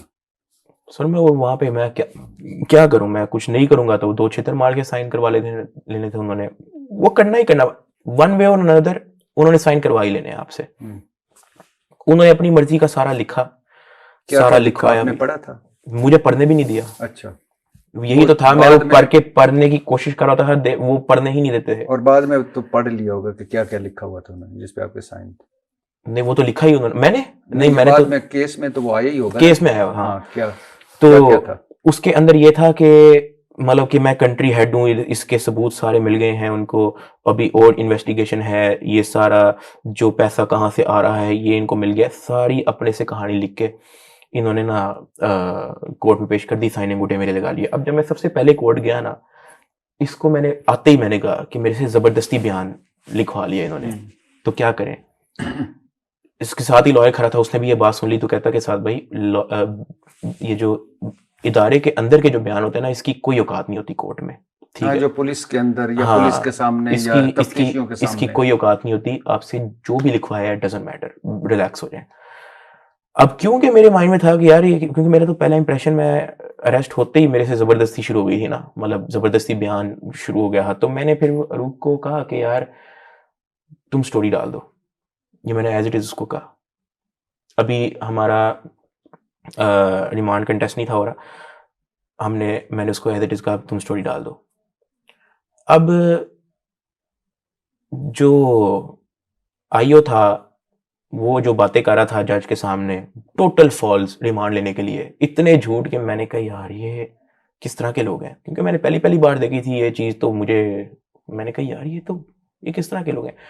मैंने कहा चलो मैं इनके लग रहा हूँ, जाते जाते मैंने रूप को कहा यार कोई स्टोरी ना डालना, वो मेरी गलती थी। जाते जाते वापसी में मैंने उसको कहा कुछ भी ना डालना, लेट मी हैंडल। हाँ, 3 मरहले, आप भी यूट्यूबर हैं, 3 मरहले ऐसे थे कि जहाँ आपको कोई थोड़ी सी मजामत करनी, चलो उन्होंने आपको गिरफ्तार किया, आप वकील कोई पहुंच जाना चाहिए था, नहीं पहुंचा, ज़ाहिर टाइम ऐसा था, NCCI में साइन करवा लिए, ठीक है, चलो आप अकेले थे, लेकिन उसके बाद आप किसी पेशी पे ना बोलते थे, ना आपका पॉइंट ऑफ व्यू आता था, कि वो एक तरह से कोई 70-80 इंटरव्यू दे दिए सरफराज चौधरी ने, वही पॉइंट ऑफ व्यू आ रहा था, तो अब आपको लगता है कि आपको बोलना चाहिए था? हाँ, ये मेरी मिस्टेक थी कि अगर मैं शायद पहले कर लेता, बता देता लोगों को और अपने ही मुंह से बताता। वहाँ पे 100 बंदा विजिट करने आता है, किसी के पास तो फ़ोन होगा, खुफिया मेरी वीडियो रिकॉर्ड कर लेता, ऑडियो रिकॉर्ड कर लेता, कुछ भी होता और वो फटाफट सोशल मीडिया पे चला देता। मेरे ख्याल से ये मुझे कर लेना चाहिए था। ये जब मैं जेल से ड्यूरिंग मैंने जेल टाइम ही मैं कुछ चीज़ों को रिग्रेट करा था, तो ये उनमें से एक चीज़ है जो मुझे लगा कि मुझे कर लेनी चाहिए थी। लेकिन अब मेरे ख्याल से क्योंकि मैं जिस तरह की ज़्यादतियाँ अंदर देख के आया हूँ, इन्वेस्टिगेशन के अंदर भी ज़्यादतियाँ, और आप मेरिट पे केस लड़ना चाह रहे हैं, मिसाल के तौर पे मैं मेरिट पे केस लड़ना चाह रहा हूँ। मैं शुरू में इतना वो नहीं था कि मैं सोशल मीडिया पे लेके आऊँगा, ये करूँगा वो करूँगा, क्योंकि मैं मेरिट पे केस लड़ना चाह रहा हूँ। FIR मैंने भी पढ़ ली थी। मैंने जब देखी मैंने कहा यार इसके अंदर तो इतनी इन्होंने झूठी बातें लिखी हैं, मैं बड़े आराम से इसको मैं साबित कर लूँगा। तो लेकिन इन्होंने मुझे मेरिट पे भी केस नहीं लड़ने दिया। मतलब एक होता है ना कि आप चाह रहे हैं कि मेरिट पे केस लड़ना, मुझे जितने भी वकील वहाँ मिलने आए हैं उनकी अगले दिन बेल हो गई है। ये मतलब सॉरी, वकील नहीं, उन्होंने कहा था कि आपकी जुडिशियल होने के बाद नेक्स्ट डे 2 दिन तक आपकी बेल हो जाएगी, और मुझे सब ने यही कहा, वकीलों ने भी यही कहा, मुझे नॉर्मल जो आम बंदा होता है उसने भी यही कहा, और जो लोग मेरे पर्चे में जिन्होंने नामजद किया है, ठीक है, उनकी भी अगले दिन बेल हो गई थी, क्योंकि वो बेल इन्फ्लुएंस्ड नहीं थी। वहां पे किसी को उनकी बेल रोकी नहीं थी किसी थर्ड पर्सन ने, ठीक है। मैं मेरिट पे करना चाह रहा हूँ, लेकिन वो मुझे मेरिट पे भी नहीं करने दे रहे। आपको जो जेल में जाके आपने जिन चीजों पे पछताए, उनमें से क्या क्या थी? एक तो था कि आपको बोलना चाहिए एक तो मुझे था कि मुझे बोलना चाहिए था, या चलो मेरे घर वालों के पास भी सोशल मीडिया प्लेटफॉर्म्स हैं, तो उनमें से किसी को कह दूं कि कह देता कि यार ये फटाफट डाल दो वीडियो, ठीक है। नंबर 2, बट देन फिर मैं ये भी चीज सोच रहा कि वो वीडियो डाल दें, उनको उठा लेंगे। नंबर 2 ये कि अब आप खुद तो वैसे कह रहे हो कि यार इदारे के साथ मैं कोऑपरेट करूंगा। मैं सही बताऊं तो मुझे इस तरह के लोगों के साथ कोऑपरेट भी नहीं करना चाहिए था। मैं एक इदारे के अंदर जो अच्छे लोग हैं, मुझे उनके साथ ही कोऑपरेट करना चाहिए था, लेकिन अच्छे लोग वहां पे थे ही नहीं। इनके साथ मैंने कोऑपरेट करके जिंदगी की सबसे बड़ी गलती की है, क्योंकि इन्होंने हर चीज में मुझे फंसाया है। नंबर 3 ये कि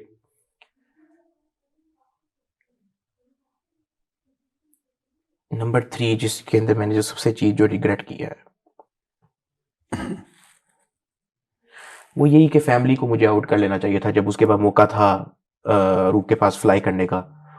तो एक तो मैं उसको फ्लाई करवा देता मलेशिया, वो उसने खुद ही कहा था कि मैं इधर ही ठीक हूँ। कहा तो मैंने भी था कि तुम ठीक है, तुमने अकेले जाके क्या करना है, क्योंकि तब तो हमें भी नहीं पता था। तो लेकिन मेरा था कि यार अम्मा अब्बा अरूब ये 3 हद तक ये रह लेता इधर, ठीक है, कोई मसला नहीं है, ये देख लेता बैक एंड से। लेकिन अम्मा अब्बा और अरूब ये तीनों स्टॉप लिस्ट पे नहीं थे, इनको मुझे पहले एक आधे दिन में ही फ्लाई करवा लेना चाहिए था। और अभी तक आपको इस पे कोई पछतावा नहीं कि ये जुए की ऐप वाले चक्कर में मैं पढ़ता ही ना तो अच्छा था? ये उनमें से एक चीज है जो मतलब 3 महीने से भी पहले जब मैं हवालात में था, ये चीज मैंने तब रिग्रेट कर ली थी। ये जेल का टाइम का पार्ट नहीं है। अच्छा, एक मुझे समझ नहीं आती, एक तो आप मुझे समझ नहीं आती कि आप इतने कमजोर क्यों पड़ गए, दूसरी क्या वजह है कि आप एक बड़े यूट्यूबर हैं, लाखों लोग आपको सुनते हैं, इतने जानने वाले होते हैं, कोई मदद के लिए नहीं आया आपकी? यार लोग कोशिश करते रहे हैं, मैं ऐसे कोई गलत बात नहीं करूंगा कि किसी के बारे में कि किसी ने कुछ भी नहीं किया, लोग कोशिश करते रहे हैं, बड़े लोगों ने काफी कोशिश की है। मसलन किन लोगों ने? हम जिस तरह मेरे एक जानने वाले हैं मोइज भाई, उन्होंने वो मेरी फैमिली के साथ इन टच रहे हैं। उन्होंने हमें शुरू के जो वकील हैं वो उन्होंने हमें करवा के दिए हैं। वो इवन जब अरूब को बहाने से बुलाया था उधर एनसीसीआई ऑफिस के, जी आप साथ से मिल सकती हैं, तो जब मैं ऊपर गया तो उसकी इन्वेस्टिगेशन शुरू हो गई थी, उसका फ़ोन ले लिया था। तो वो उस दौरान भी वो वही थे जो मेरी फैमिली के साथ इन टच थे और वो उनके साथ ही आए थे। लेकिन जब उन्होंने देखा कि माहौल ये बिल्कुल ही जो है वो ज्यादती उस पे आए हुए हैं, तो वो फिर स्लोली जो है वो उस चीज़ से बैक ऑफ हो गए थे, विच आई टोटली अंडरस्टैंड। कि मैं आपको एक और भी मिसाल देता हूँ। नदीम नानीवाला आया था हवालात इधर एनसीसीआई ऑफिस, मेरा रिमांड लेके आ रहे हैं, मैं डाले में बैठा हुआ था एफआईए के, रिमांड लेके आ गए थे। वो सामने से चलता हुआ आ रहा था, पीछे उसका ड्राइवर जो है ना वो वीडियो बना रहा था।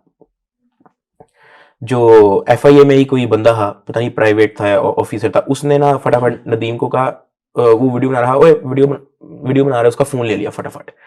अब वो उसका फोन ले लिया, जबकि वो वीडियो एनसीसीआई के दफ्तर की वीडियो तो थी नहीं, वो तो रोड की वीडियो है, उसका फोन क्यों लिया आपने? ठीक है, खैर एनीवेज उसका फोन ले लिया बदमाशी में, उसका फोन ले लिया, उसको कहा चल अंदर चल। अब वो जब उसको चल अंदर चल के आ ही रहे तो नदीम की तब मेरे से हल्की सी बात हुई थी। मैंने कहा यार तू कब आया? क्योंकि तब वो यूके में था। तो कहता कि यार मैं आज ही आया हूँ सुबह ना, अभी मेरी इतनी सी बात हुई है बस। उसको अंदर ले गए। अब उसको अंदर ले गए तो उसके साथ 3 वकील भी थे। उसको एक अलग रूम में बैठा दिया, मुझे एक अलग रूम में बैठा दिया। उसको जिस रूम में बैठाया हुआ है उसकी क्या गपशप हुई, किससे हुई, मुझे नहीं पता। मुझे जिस रूम में बैठाया हुआ था तो उसके साथ 3 वकील थे, तो वो कहते कि यार देखना वो अपना तुम्हारा हाल पूछने आया है, तो वो उसका फ़ोन रख लिया है। तो मैंने कहा यार फ़ोन शोन गाड़ी में रखते ना, तो अब देखो क्या बनता है। एनीवेज मुझे बुलाया एक बंदे ने कि जी बुला रहे हैं। तो मैं जब गया तो आईओ और नदीम वो बैठे हुए थे सामने सामने। जैसे ही मुझे कमरे में एंटर किया, नदीम को कमरे से बाहर कर दिया। जब मुझे एंटर किया उन्होंने पूछा कि ये क्या करने आया इधर, मतलब इसको तूने क्यों बुलाया? मैंने कहा कि सर मैंने नहीं बुलाया, ये करने क्या आया है? मैंने कहा कि सर मेरा पता करने आया होगा। तो कहता अच्छा ठीक है बंद कर दो इसको। मुझे बंद कर दिया। मतलब जो बंदा मुझे लेने आया तो वो मुझे रास्ते में सीओ पे कहता कि ये तो आ बैल मुझे मार वाला सीन हो गया। वहां से मुझे आइडिया होगा कि इनका नदीम को बताने का इरादा है पूरा पूरा। खैर मुझे हवालात में बंद कर दिया। मेरी नदीम से यही बात हुई जो मैंने शुरू में आपको बताई है कि यार तू कब आया, उसने मुझे कहा कि सुबह आया हूँ। इससे ज्यादा मेरी उससे कोई बात नहीं हुई। मुझे हवालात में बंद कर दिया क्योंकि मैं सुबह मुझे रिमांड के लिए लेके गए थे, मैं सोया नहीं था तो मैं जाके सो गया। घंटे के बाद तकरीबन कुछ टाइम के बाद नदीम आया। उसके साथ वकील भी थे, आईओ भी था। खैर उसने कहीं रिक्वेस्ट की होगी कि मेरी मुलाकात करवा दें। वो आया है हवालात के बाहर और मुझे हवालात से उन्होंने उठाया। इसके किसी वकील ने वीडियो भी बनाई है उस चीज़ की। ये उस टाइम की वीडियो है, ये जो मैं अभी जिक्र कर रहा हूँ, ये इसकी वीडियो मैंने अभी देखी थी कुछ टाइम पहले सोशल मीडिया पे कि ये तो आउट हुई हुई है। वो जिसमें उसका दोस्त ये भी कहते हैं यार इसकी तो अखा लाल रहंदियां ने, तो इसकी तो आंखें लाल, क्योंकि मैं बिल्कुल सो के फ्रेश हो के उठा था। अच्छा मैं गया हूँ, मुझे हवाला से बाहर उन्होंने मेरी नदीम से छोटी सी गपशप लगा दी। तब मुझे नदीम ने कहा कि टेंशन ना लो, हम इसको देख रहे हैं, तुम जुडिशल हो जाओगे। मैंने कहा नदीम मेरी बात सुन, जो अंदर हो रहा है ना मुझे पता है, आप कल आ जाना, आपके वकील भी आ जाए, रिमांड होना ही होना है, ठीक है। ये बात मैंने इतनी सी बात उसको कर दी। बिरयानी लेके आया था हमारे लिए 3-4 डब्बे, मैंने भी खाए, हमने हवालात के लोगों को भी खिलाए। अब देखें उसका मोबाइल रख लिया था वो, उस पर इन्होंने कोई एफआईआर कोई नहीं दी, इंक्वायरी इस पर तब खोली कोई नहीं थी, इन्होंने ऑन द स्पॉट उसको बिठा के इंक्वायरी खोल दी, ठीक है। एक तो ना कि चलो उसकी पहले से कोई इंक्वायरी हो तो चलो आप उसका फोन रख भी लो, उसको ऑन द स्पॉट बिठा के उसकी इंक्वायरी खोल दी। एफआईआर उस पर है नहीं, मोबाइल आपने उसके दोनों रख लिए। उसके बाद ये चला गया, इसने अपनी जान बचा के मसा ही निकल गया। इसने अपने वकीलों के जिम्मे लगाया कि इसके मोबाइल जो है ना वो वापस करने हैं। इसके मोबाइल वो वापस दे ही नहीं रहे हैं। वो ये कह रहे हैं कि नदीम आए और मोबाइल ले जाए, ठीक है। ये सिचुएशन देख के जो नदीम मेरा हालचाल पूछने आया फिर वो भी आउट ऑफ कंट्री चला गया, उसने अपनी जान बचा के। तो ये मतलब जिस तरह आप कह रहे हैं ना कि कोई भी, मैं ऐसी गलत बात नहीं, लोगों ने जितनी कोशिश वो कर सकते हैं, जितना वो कर सकते हैं उन्होंने किया। लेकिन एक चीज होती है कि एक बंदा थ्रू आउट सुबह शाम आपके साथ लगा हुआ है, ऐसा कोई भी नहीं है जनवन। और आपको छोटे छोटे एक एक दो दो दिन के किस्से सबके हैं। आपको लगा कि ये कैसी दुनिया है जिसमें, ये तो मैं खैर आपके भाई से पूछता हूँ क्योंकि ये बाहर ये फेस कर रहे थे। हाँ जी। अच्छा, 100 दिन की कैद के बाद आपका पहला व्लॉग आता है। एक तो पूछना ये था कि आइडिया किसका था, दूसरा ये यानी ख्याल कैसे आया कि ये, दूसरा मैं आपकी जगह होता तो जो जिस वजह से आप निकल के आए हैं या जिन जिन मरहलों से आप निकल के आए हैं, मैं भी रो पड़ता कि मेरे साथ ऐसा, मैं ये सलूक डिजर्व नहीं करता। लेकिन बहुत सारे लोग कह रहे हैं, एक पॉइंट ऑफ व्यू ये भी है कि ये मे बी स्क्रिप्ट का हिस्सा था या ये वीडियो के लिए, व्लॉग के लिए, या ये जानबूझकर खुद किया। ये तो बहुत ये प्रोपेगेंडा एक चला भी था एक जगह से।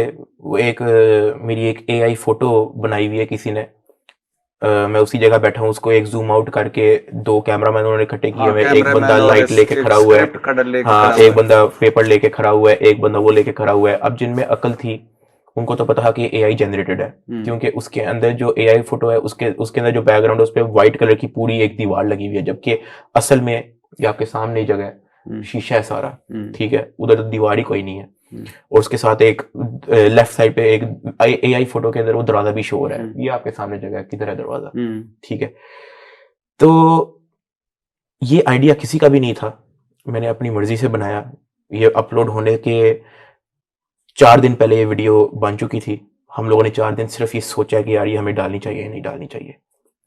मेरे घर वालों से ही मैंने सिर्फ मशवरा लिया, उन सब के मिक्स्ड एक ओपिनियन थे, ठीक है, कि अम्मा कह रही थी कि मत डालो, छोड़ दो, महीना गायब हो जो, 2 महीना गायब हो जो, लोग भूल जाएंगे, वापस आ जाना अगर दिल किया। ये अम्मा कह रही थी। अरूब कहती मत डालो। उसने वैसे वीडियो कहती मैंने नहीं देखनी, वो जब वो बीच में उसने पॉज कर दी ही, उसने कहा था मुझे वैसे बताओ वीडियो में क्या है, वीडियो नहीं मैं देख रही, क्योंकि वो थोड़ा कमजोर उसकी है। तो मैंने कहा कि यार ये बातें हैं, ये बातें हैं, ये बातें हैं। तो वो ये कह रही थी कि यार कुछ देख लो, तुम्हें इसका क्या आफ्टर इफेक्ट्स हो सकता है। हमने 4 दिन सिर्फ डिस्कशन की है इस पे। रात को कहीं 12 बजे के करीब हमने डिसाइड कर लिया, जिस चीज से हम गुजर चुके हैं ना, मेरे ख्याल से क्या होगा, लाइक ठीक है, हमने बहुत हार्ड टाइम देखा है, हम इस वीडियो के बाद भी अगर कोई हार्ड टाइम आता है हम उसके लिए रेडी हैं। हमने जब 12 बजे डिसाइड किया, कोई 1-2 बजे मैंने स्टोरी लगा दी कि सुबह 6 बजे मैं वीडियो डाल रहा हूँ, मैंने पब्लिश कर दी उसको। अच्छा, आपको नहीं लगता जब आप रोए, और जो आपके साथ हवालात में वो बताते हैं कि आप हवालात में भी बहुत रोया करते थे, दुआ के दौरान खास तौर पे, जब ऊपर से आते थे खास तौर पे, तो ये जुल्म और जालिमों के खिलाफ सरेंडर है कि आगे, या जुल्म और जालिमों के आगे सरेंडर है रोना? देखिए, मैं फिर या तो एक ही चीज हो सकती है, या तो मैं इदारे के साथ कोऑपरेट कर लूं, या तो जो मार है मैं उसी को ऑन द स्पॉट मारना शुरू कर दूं, यही हो सकता है सर फिर, और तो कुछ नहीं हो सकता।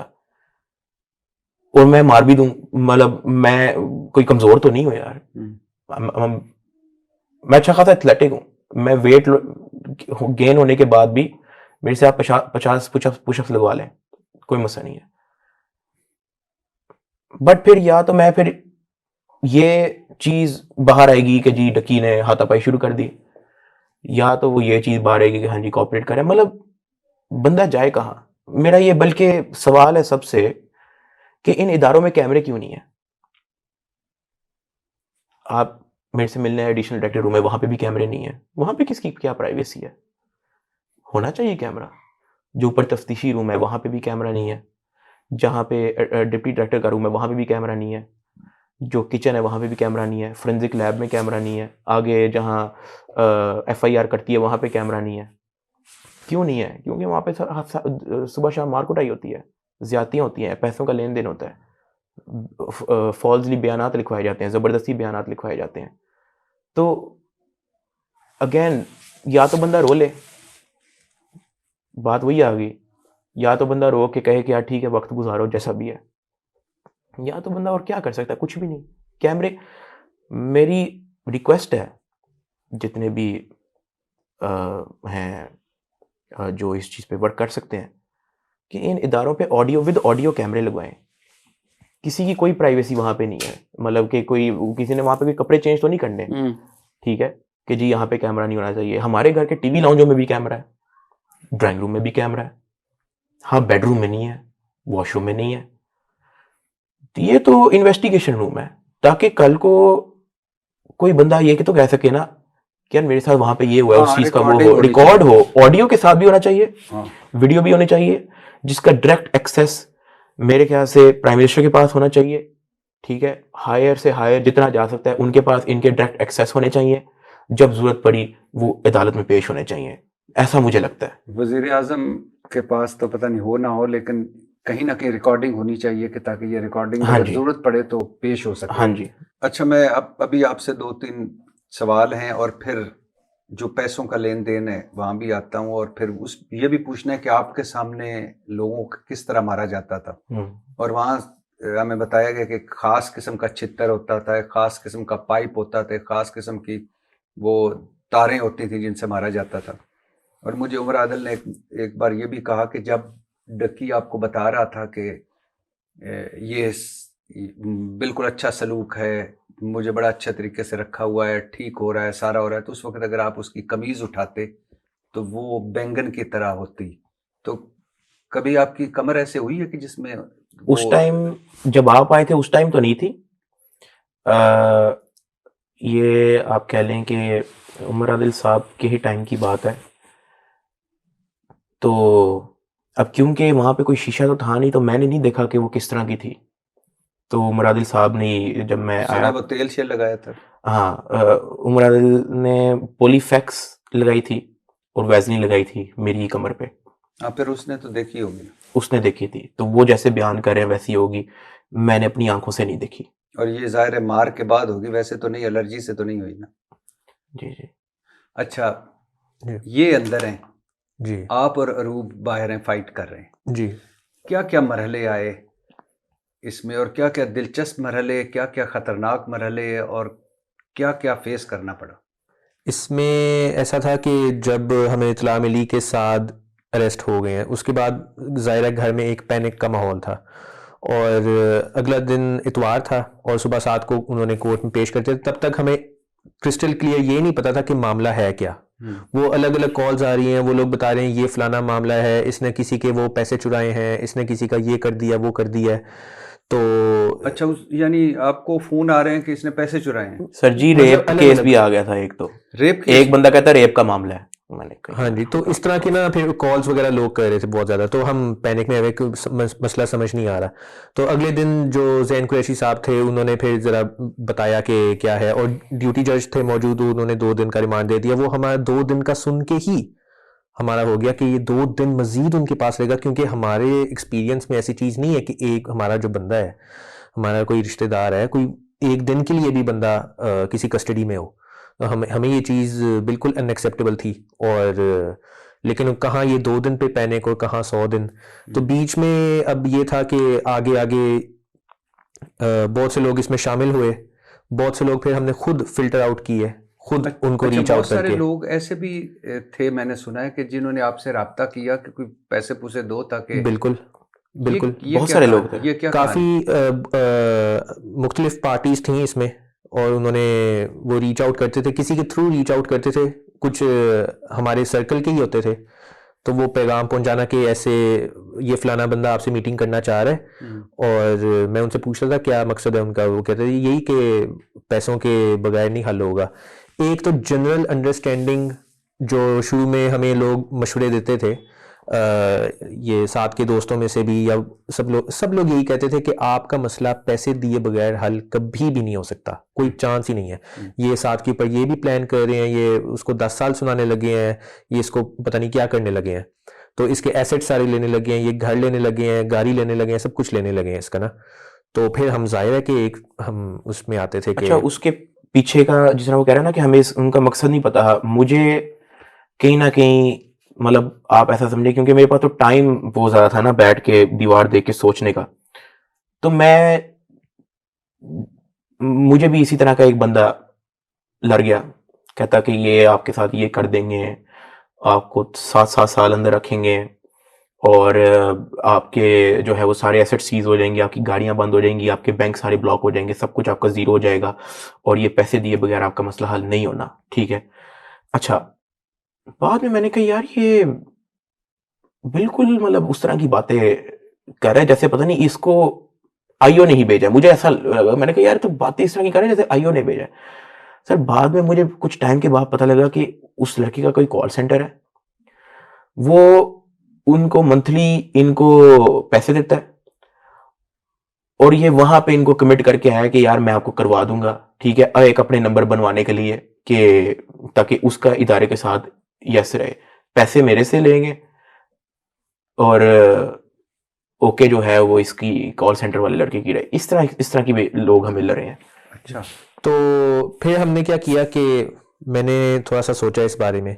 मैंने कहा कि कुछ ना ऐसे लोग हैं जो सिर्फ पैनिक क्रिएट करने आते हैं, सिर्फ और सिर्फ उनका मकसद है उन्होंने कॉल करनी है और उन्होंने पैनिक क्रिएट करनी है।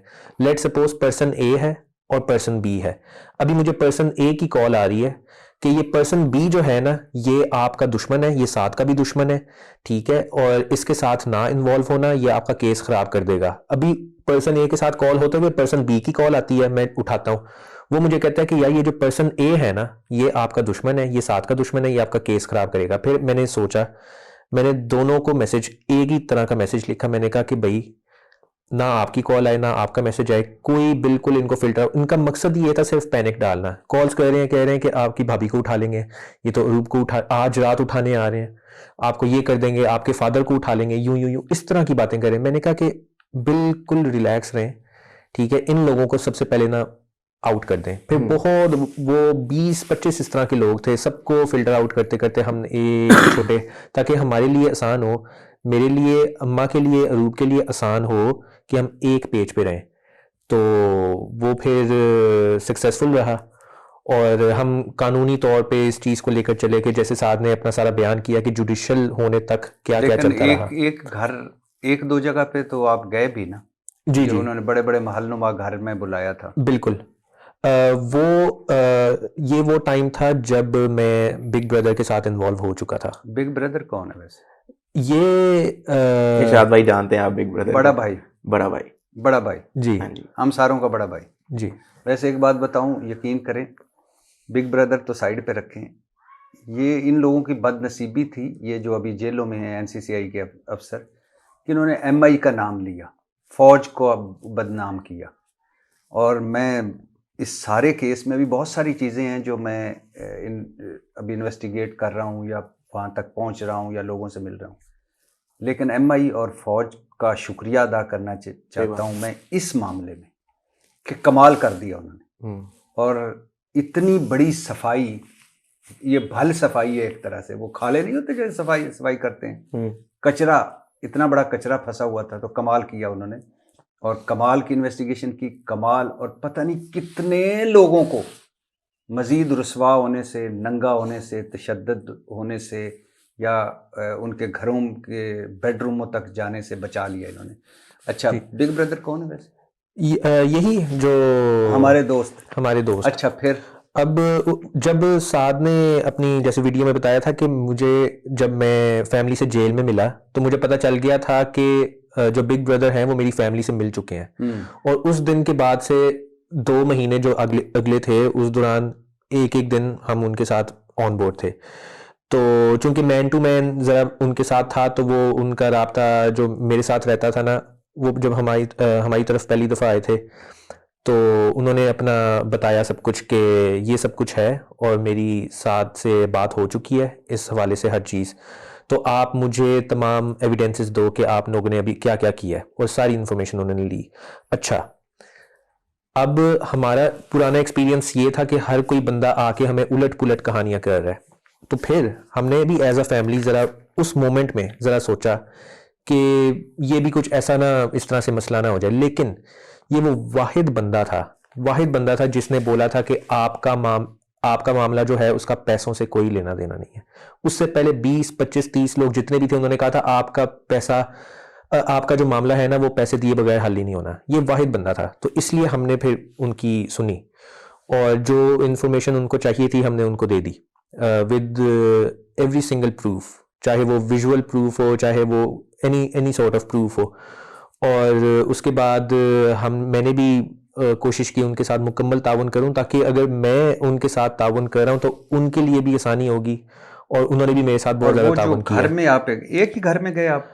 मैं असल में 2 या 3 इस तरह हो चुका है कि जहाँ पे लोगों ने मुझे बुलाया, उन्होंने कहा कि आपका मामला पैसों से हल होगा, और वो मैं थ्रू प्लानिंग जाता था। वो इस तरह से था कि जैसे एक मिसाल मैं आपको देता हूँ, जो साथ के ही दोस्त हैं जो अरीब हैं सिस्ट्रोलॉजी के ना, तो वो असल में वो हमारे साथ शामिल होते थे मामलों में ना। असल में उनका ये था कि हम उन पे बर्डन नहीं डालना चाह रहे थे, क्योंकि उनका एज अ फैमिली उनके घर बेबी आना था, और उसके बावजूद वो लोग कहते थे कि कोई चीज़ आपको चाहिए हो, कुछ मसला हो हमें बताओ, कोई मसला एनी सॉर्ट ऑफ। तो लेकिन ना वो बर्डन हमें बहुत फील होता था किसी से मदद मांगते हुए।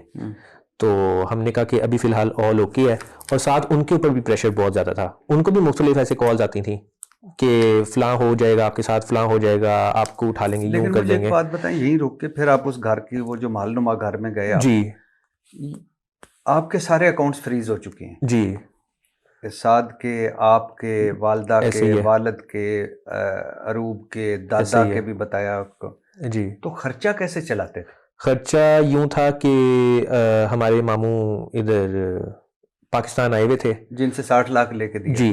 तो उन्होंने असल में हमें चेक्स वगैरह दे दिए थे। उन्होंने कहा था कि बगैर किसी झंझट के, बगैर किसी हेसिटेशन के आराम से इस चीज़ को इस्तेमाल करो। और ऊपर से ये था कि खर्चे ऐसा बहुत ज़्यादा कैश पे गुजारा हो जाता था। मेरा अपना जो था, मेरे अपने फ्रेंड ने मुझे अपना एटीएम कार्ड दे दिया। जिस दिन बंद हुआ उसने कहा कि ये एटीएम कार्ड मेरा रखो और आराम से इस्तेमाल करो। मैंने उसको पिछले हफ्ते जाके वापस किया। पैसों के मामले में आप कह लें कि मेरे मामू जी का बड़ा रोल है, और दोनों मामू हैं मेरे। एक मामू ऑस्ट्रेलिया होते हैं, वो फ्लाई करके आए हैं स्पेशली क्योंकि मेरे अब्बा जी का ऑपरेशन होना था, और वो मैं भी एक मसले में था, तो वो ये 2 रीज़न की वजह से वो आए हैं। साथ उन्होंने भी हमें पैसे। अब्बा जी का ऑपरेशन हो गया? अब्बा जी का ऑपरेशन होना है अभी, अब्बा जी का ऑपरेशन होना है। हम लोग भी कंसल्ट कर रहे हैं डॉक्टर्स के साथ। हार्ट का है? हाँ जी, हार्ट का ऑपरेशन है। वो भी कंसल्टेशन हमारी जो है, मेरे ख्याल से ये ट्यूसडे को जाना है। कब जाना है?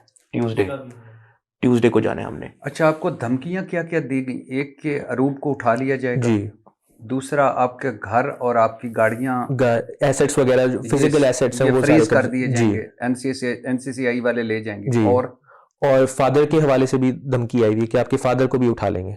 हाँ, मेरे अब्बा जी को। ये तो मुझे भी इदारे में लोग बताते हैं कि जी अब जी अगली रेड आपके घर होनी है और आपके अब्बा जी को उठा लेना। और उसके अलावा यही थी मोस्टली। अच्छा जी। तो और आपके घर कोई छापा तो नहीं पड़ा? नहीं, ऐसा सच नहीं, कुछ नहीं। जो मैं आपको एक एक्सपीरियंस अपना बताना था वो ये था कि मुझे अरीब ने कॉल की थी, क्योंकि उनको कॉल्स आती रहती थी। जी, उन्होंने कॉल की और उन्होंने बताया कि ज़िया ये ना लाहौर में DHA साइड पे ना एक फलाना बंदा रहता है जिसका जनरल तक तल्लुक है। और वो बेसिकली ना वहाँ पे अरीब एक बंदे के हत्थे लग चुका था। वो उसको ये इंप्रेशन देता था कि he is connected with generals, ऊपर बहुत ऊपर तक वो कनेक्टेड है। वो अरीब को बुला के उसने उससे हैवल गाड़ी, आईफोन, ये इस तरह की चीजें मांगी, और आईफोन दे भी चुका था ना वो। हाँ, अरीब ने डर के मारे आईफोन दे भी दिया था। खैर ज़िया क्योंकि वो बिग ब्रदर से कनेक्ट हो चुका था, ज़िया ने ये उसको सारी स्टोरी शेयर की कि यार अरीब किसी गलत बंदे के हत्थे चढ़ गया। असल में ये था कि अरीब ने जब मुझे बताया ना कि ये सारा मामला है तो आप सुबह आ जाओ, उसने मुझे लोकेशन भेज दी। अब वो लोकेशन मैंने साथ बिग ब्रदर के साथ मैं इन्वॉल्व हो चुका था। मैंने कहा कि सर जी ये मामला है, और उन्होंने कहा कि आराम से जाओ। मैंने अपनी ऑलरेडी फाइंडिंग कर ली है कि सच कोई वो मसले वाली बात नहीं है, आप जाओ। और जब मैं पहुंचा हूँ उधर तो मैंने गाड़ी पार्क की है, तो उधर ना वो एक एक होता है घर होता है, फिर होता है बंगला होता है, एक होता है महल होता है। वो महल था, चिट्टे रंग का मार्बल का बहुत बड़ा महल था। तो गाड़ी पार्क की उन्होंने, उधर फाइटिंग स्क्वाड था जैसे सिक्योरिटी का होता है, 3-4 लोग थे गन्स के साथ। उन्होंने कहा फ़ोन अपना गाड़ी में रख दो, मैंने कहा ठीक है। फिर वो बेसमेंट में जाते हैं तो वहाँ स्विमिंग पूल होता है, साथ एक मीटिंग रूम होता है। तो मैं जब जाता हूँ तो अरीब भी वहीं पे होता है, और मेरे से 15-20 मिनट पहले आए होते हैं। तो और उसके साथ जिनके साथ मीटिंग होती है वो थे। अब मैंने ये रोल प्ले करना था कि मैंने थोड़ा सा जैसे बकरी बन जाता है बंदा। और ये तय करके आए थे कि, यानी आप ये तय करके आए थे कि मैंने पूरी इनकी बात सुननी है? हाँ, मैंने मतलब बात सुननी है। असल में उन्होंने तब कहा कि आप फिलहाल कितने कितने पैसे दे चुके हो। मैंने कहा कि नहीं, कुछ भी नहीं दिया, और ऑलरेडी पेमेंट हो चुकी थी। तो उन्होंने कहा कि आप किस तरह एक्सपेक्ट कर रहे हो कि कैसे आप अपना केस हल करवाओगे। मैंने कहा जो लीगल चैनल के थ्रू करवा लेंगे। तो उन्होंने कहा कि आपका दिमाग ठीक है कि इस तरह आप हल करवाओगे। आप को नहीं पता ये किस तरह का मामला है, आपको नहीं पता ये कहाँ तक गया है मामला। तो फिर उन्होंने ना ये इशारा दिया कि ये मामला जो है ना, ये ऊपर वाली जो अथॉरिटीज़, पता नहीं किन किन के पास जाके लगा हुआ है ये मामला। तो ये वो ना उनकी तरफ से इंस्ट्रक्शन आई है कि साद को तुन दो, ये उनके वर्ड्स थे कि उनकी तरफ से ये ऑर्डर आया हुआ है कि साद को तुन के रखना है। तो अब मैंने कहा सर जी ठीक है, जैसे आप बताएं, मैं देखता हूँ, मैं फैमिली से डिस्कस करके आपको फिर बताता हूँ, यूँ यूँ यूँ यूँ। और मैंने वो बेचारगी वाली सी शक्ल बना ली थी। अब मैं वहाँ से निकला हूँ तो फटाफट ना, अब उन्होंने मुझे अपना नाम नहीं बताया था तब, उन्होंने मुझे नाम नहीं बताया, ना मैंने पूछा, क्योंकि मैं ऐसा जाहिर नहीं करना चाह रहा था कि मैं उनसे कुछ इंक्वायर करूं, मुझे नाम से क्या लेना देना। मैंने नहीं पूछा कि सर जी आपका तारुफ करवा दें, क्योंकि उन्होंने कहा था कि ये बात आपने कहीं आउट नहीं करनी, ये बात आप आउट करोगे तो आपके लिए भी मसला हो जाएगा, मेरे लिए पर्सनली बहुत मसला हो जाएगा। तो मैंने कहा ठीक है, मैं नहीं बताता। अब जब मैं बाहर निकल रहा था तो उनकी 2 गाड़ियां खड़ी हुई थी, मैंने जल्दी से उनका नंबर याद किया, गाड़ी का नंबर यूं यूं यूं यूं जल्दी से पढ़ा। जब गाड़ी में बैठा, गेट से निकला, तो मैंने फ़ौरन कॉल करके मैंने कहा कि बाकी डिटेल से पहले ना आप सबसे पहले ये गाड़ी का नंबर नोट कर लें, उसके बाद मैं आपको बताता हूँ आगे। तो उसके बाद यही था कि उन्होंने अपने एंड से वर्किंग की, और उन्होंने बताया कि भाई ये जो लोग हैं जिनके घर आप मीटिंग करने गए हो, इनका दूर दूर तक किसी इदारे से कोई ताल्लुक नहीं है, इनका ये फलाना बिजनेस है।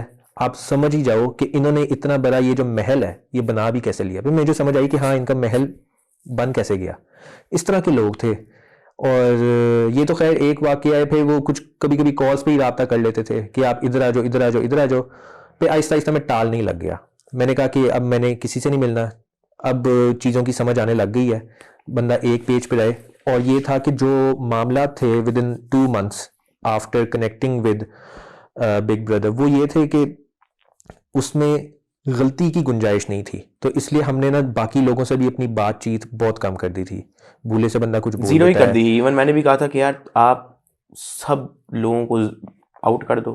तो कोई अक्सर मुझे आके कहता था कि यार आपके फलाने दोस्त का मैसेज आया और बड़े अच्छी इंटेंशन से आया। मैंने कहा यार उसको थैंक यू बोल दो। वो कह रहा है कि यार आपकी हेल्प करना चाहता। मैंने कहा उसको कह दो थैंक यू सो मच, बस इस तरह करके टोपी दे दो। अभी किसी को कोई जिक्र करने की ज़रूरत नहीं है। Let it happen. मैं जब कोर्ट भी जाता था, जब साद को ना हर 2-2 हफ्ते बाद वो लेकर आते थे, जब बख्शी खाना ये होता था, उसके बाद फिर इसने हाजिरी लगवानी होती थी, तो मैं आ जाता होता था, क्योंकि मैंने कुछ 1-2 बातें कम्युनिकेट करनी होती थी। तो 5 मिनट ना मुझे साद के साथ मिल जाते थे, और मेरी बात साद से मुख्तसर होती थी हमेशा। जब जेल भी विजिट करने जाना है, 20 मिनट्स का हमारे पास टाइम होता था, वो जो आपस में कॉल में मुलाकात होती है। सबसे पहले मैं बैठता था, मैं 2 मिनट हार्डली 2-3 मिनट्स में अपनी पूरी बात कर देनी। और फिर वीकली पीसीओ पे कॉल होती है जो मोबाइल पे आती है, उधर लैंडलाइन लगे होते हैं वो मेरे साथ, लेकिन ना उसमें हमने कभी भी इन चीज़ों, इन मामलात के बारे में बात नहीं। हाल चाल हो गया, वैसे ही क्या चल रहा है, बाबा कैसे हैं, मामा कैसी हैं, और रूप कैसी, सारा ये आराम आराम से उसमें डिस्कशन, किसी इस इंटरनल मैटर के बारे में कभी भी डिस्कशन नहीं। लेकिन सुना है आपको जो आपके आईओ थे, शोएब रियाज थे, उन्होंने मनी लॉन्ड्रिंग और टेरर फाइनेंसिंग में भी फंसाने की कोशिश की थी। नामजदी था किसी चीज़ के अंदर। अच्छा, ऐसा उन्होंने चार बेसिकली, पर्चे तैयार हैं। तो वो 4 पर्चे कहते हैं कि हम मजीद दे देंगे। अभी ये बात ये भी नहीं कर रहे हैं कि जी इसके अलावा वो ये कह रहे हैं कि 4 पर्चे और दे देंगे। और कितना अरसा अंदर रखेंगे? ये मुझे नहीं पता, ये नहीं उन्होंने कहा कि कितना अर्सा अंदर रखे, उन्होंने बस कहा कि 4 पर्चे और दे देंगे। जब यह हम 30 लाख रुपया जुडिशियल का इन्होंने हमसे ले लिया था, ठीक है, उसके बाद इन्होंने कोई ऐसी कोई बात नहीं की है कि अब जी हम बेल हो जाएगी तो वटेवर, नहीं। विक्ट्री निशान साइन बनाने पे भी आपको डांट पड़ी थी? हाँ जी क्यों? सर, विक्ट्री निशान की हिस्ट्री पता है क्या है? हाँ। बल्कि मैं तो आज भी बल्कि कहना चाहूँगा कि उसकी किसी और एंगल से अगर किसी के पास वीडियो आ जाए। एक, मैं पहले जिस दिन रिमांड पे था, एक ना रिपोर्टर था, जर्नलिस्ट टाइप, कोई इस तरह वीडियो बना रहा, सामने से आ रहा, उसने मेरी तरफ वेव किया, उसने कहा कि लकी भाई क्या हाल है। मैंने उसको ऐसे टी बैक कर दिया, बस।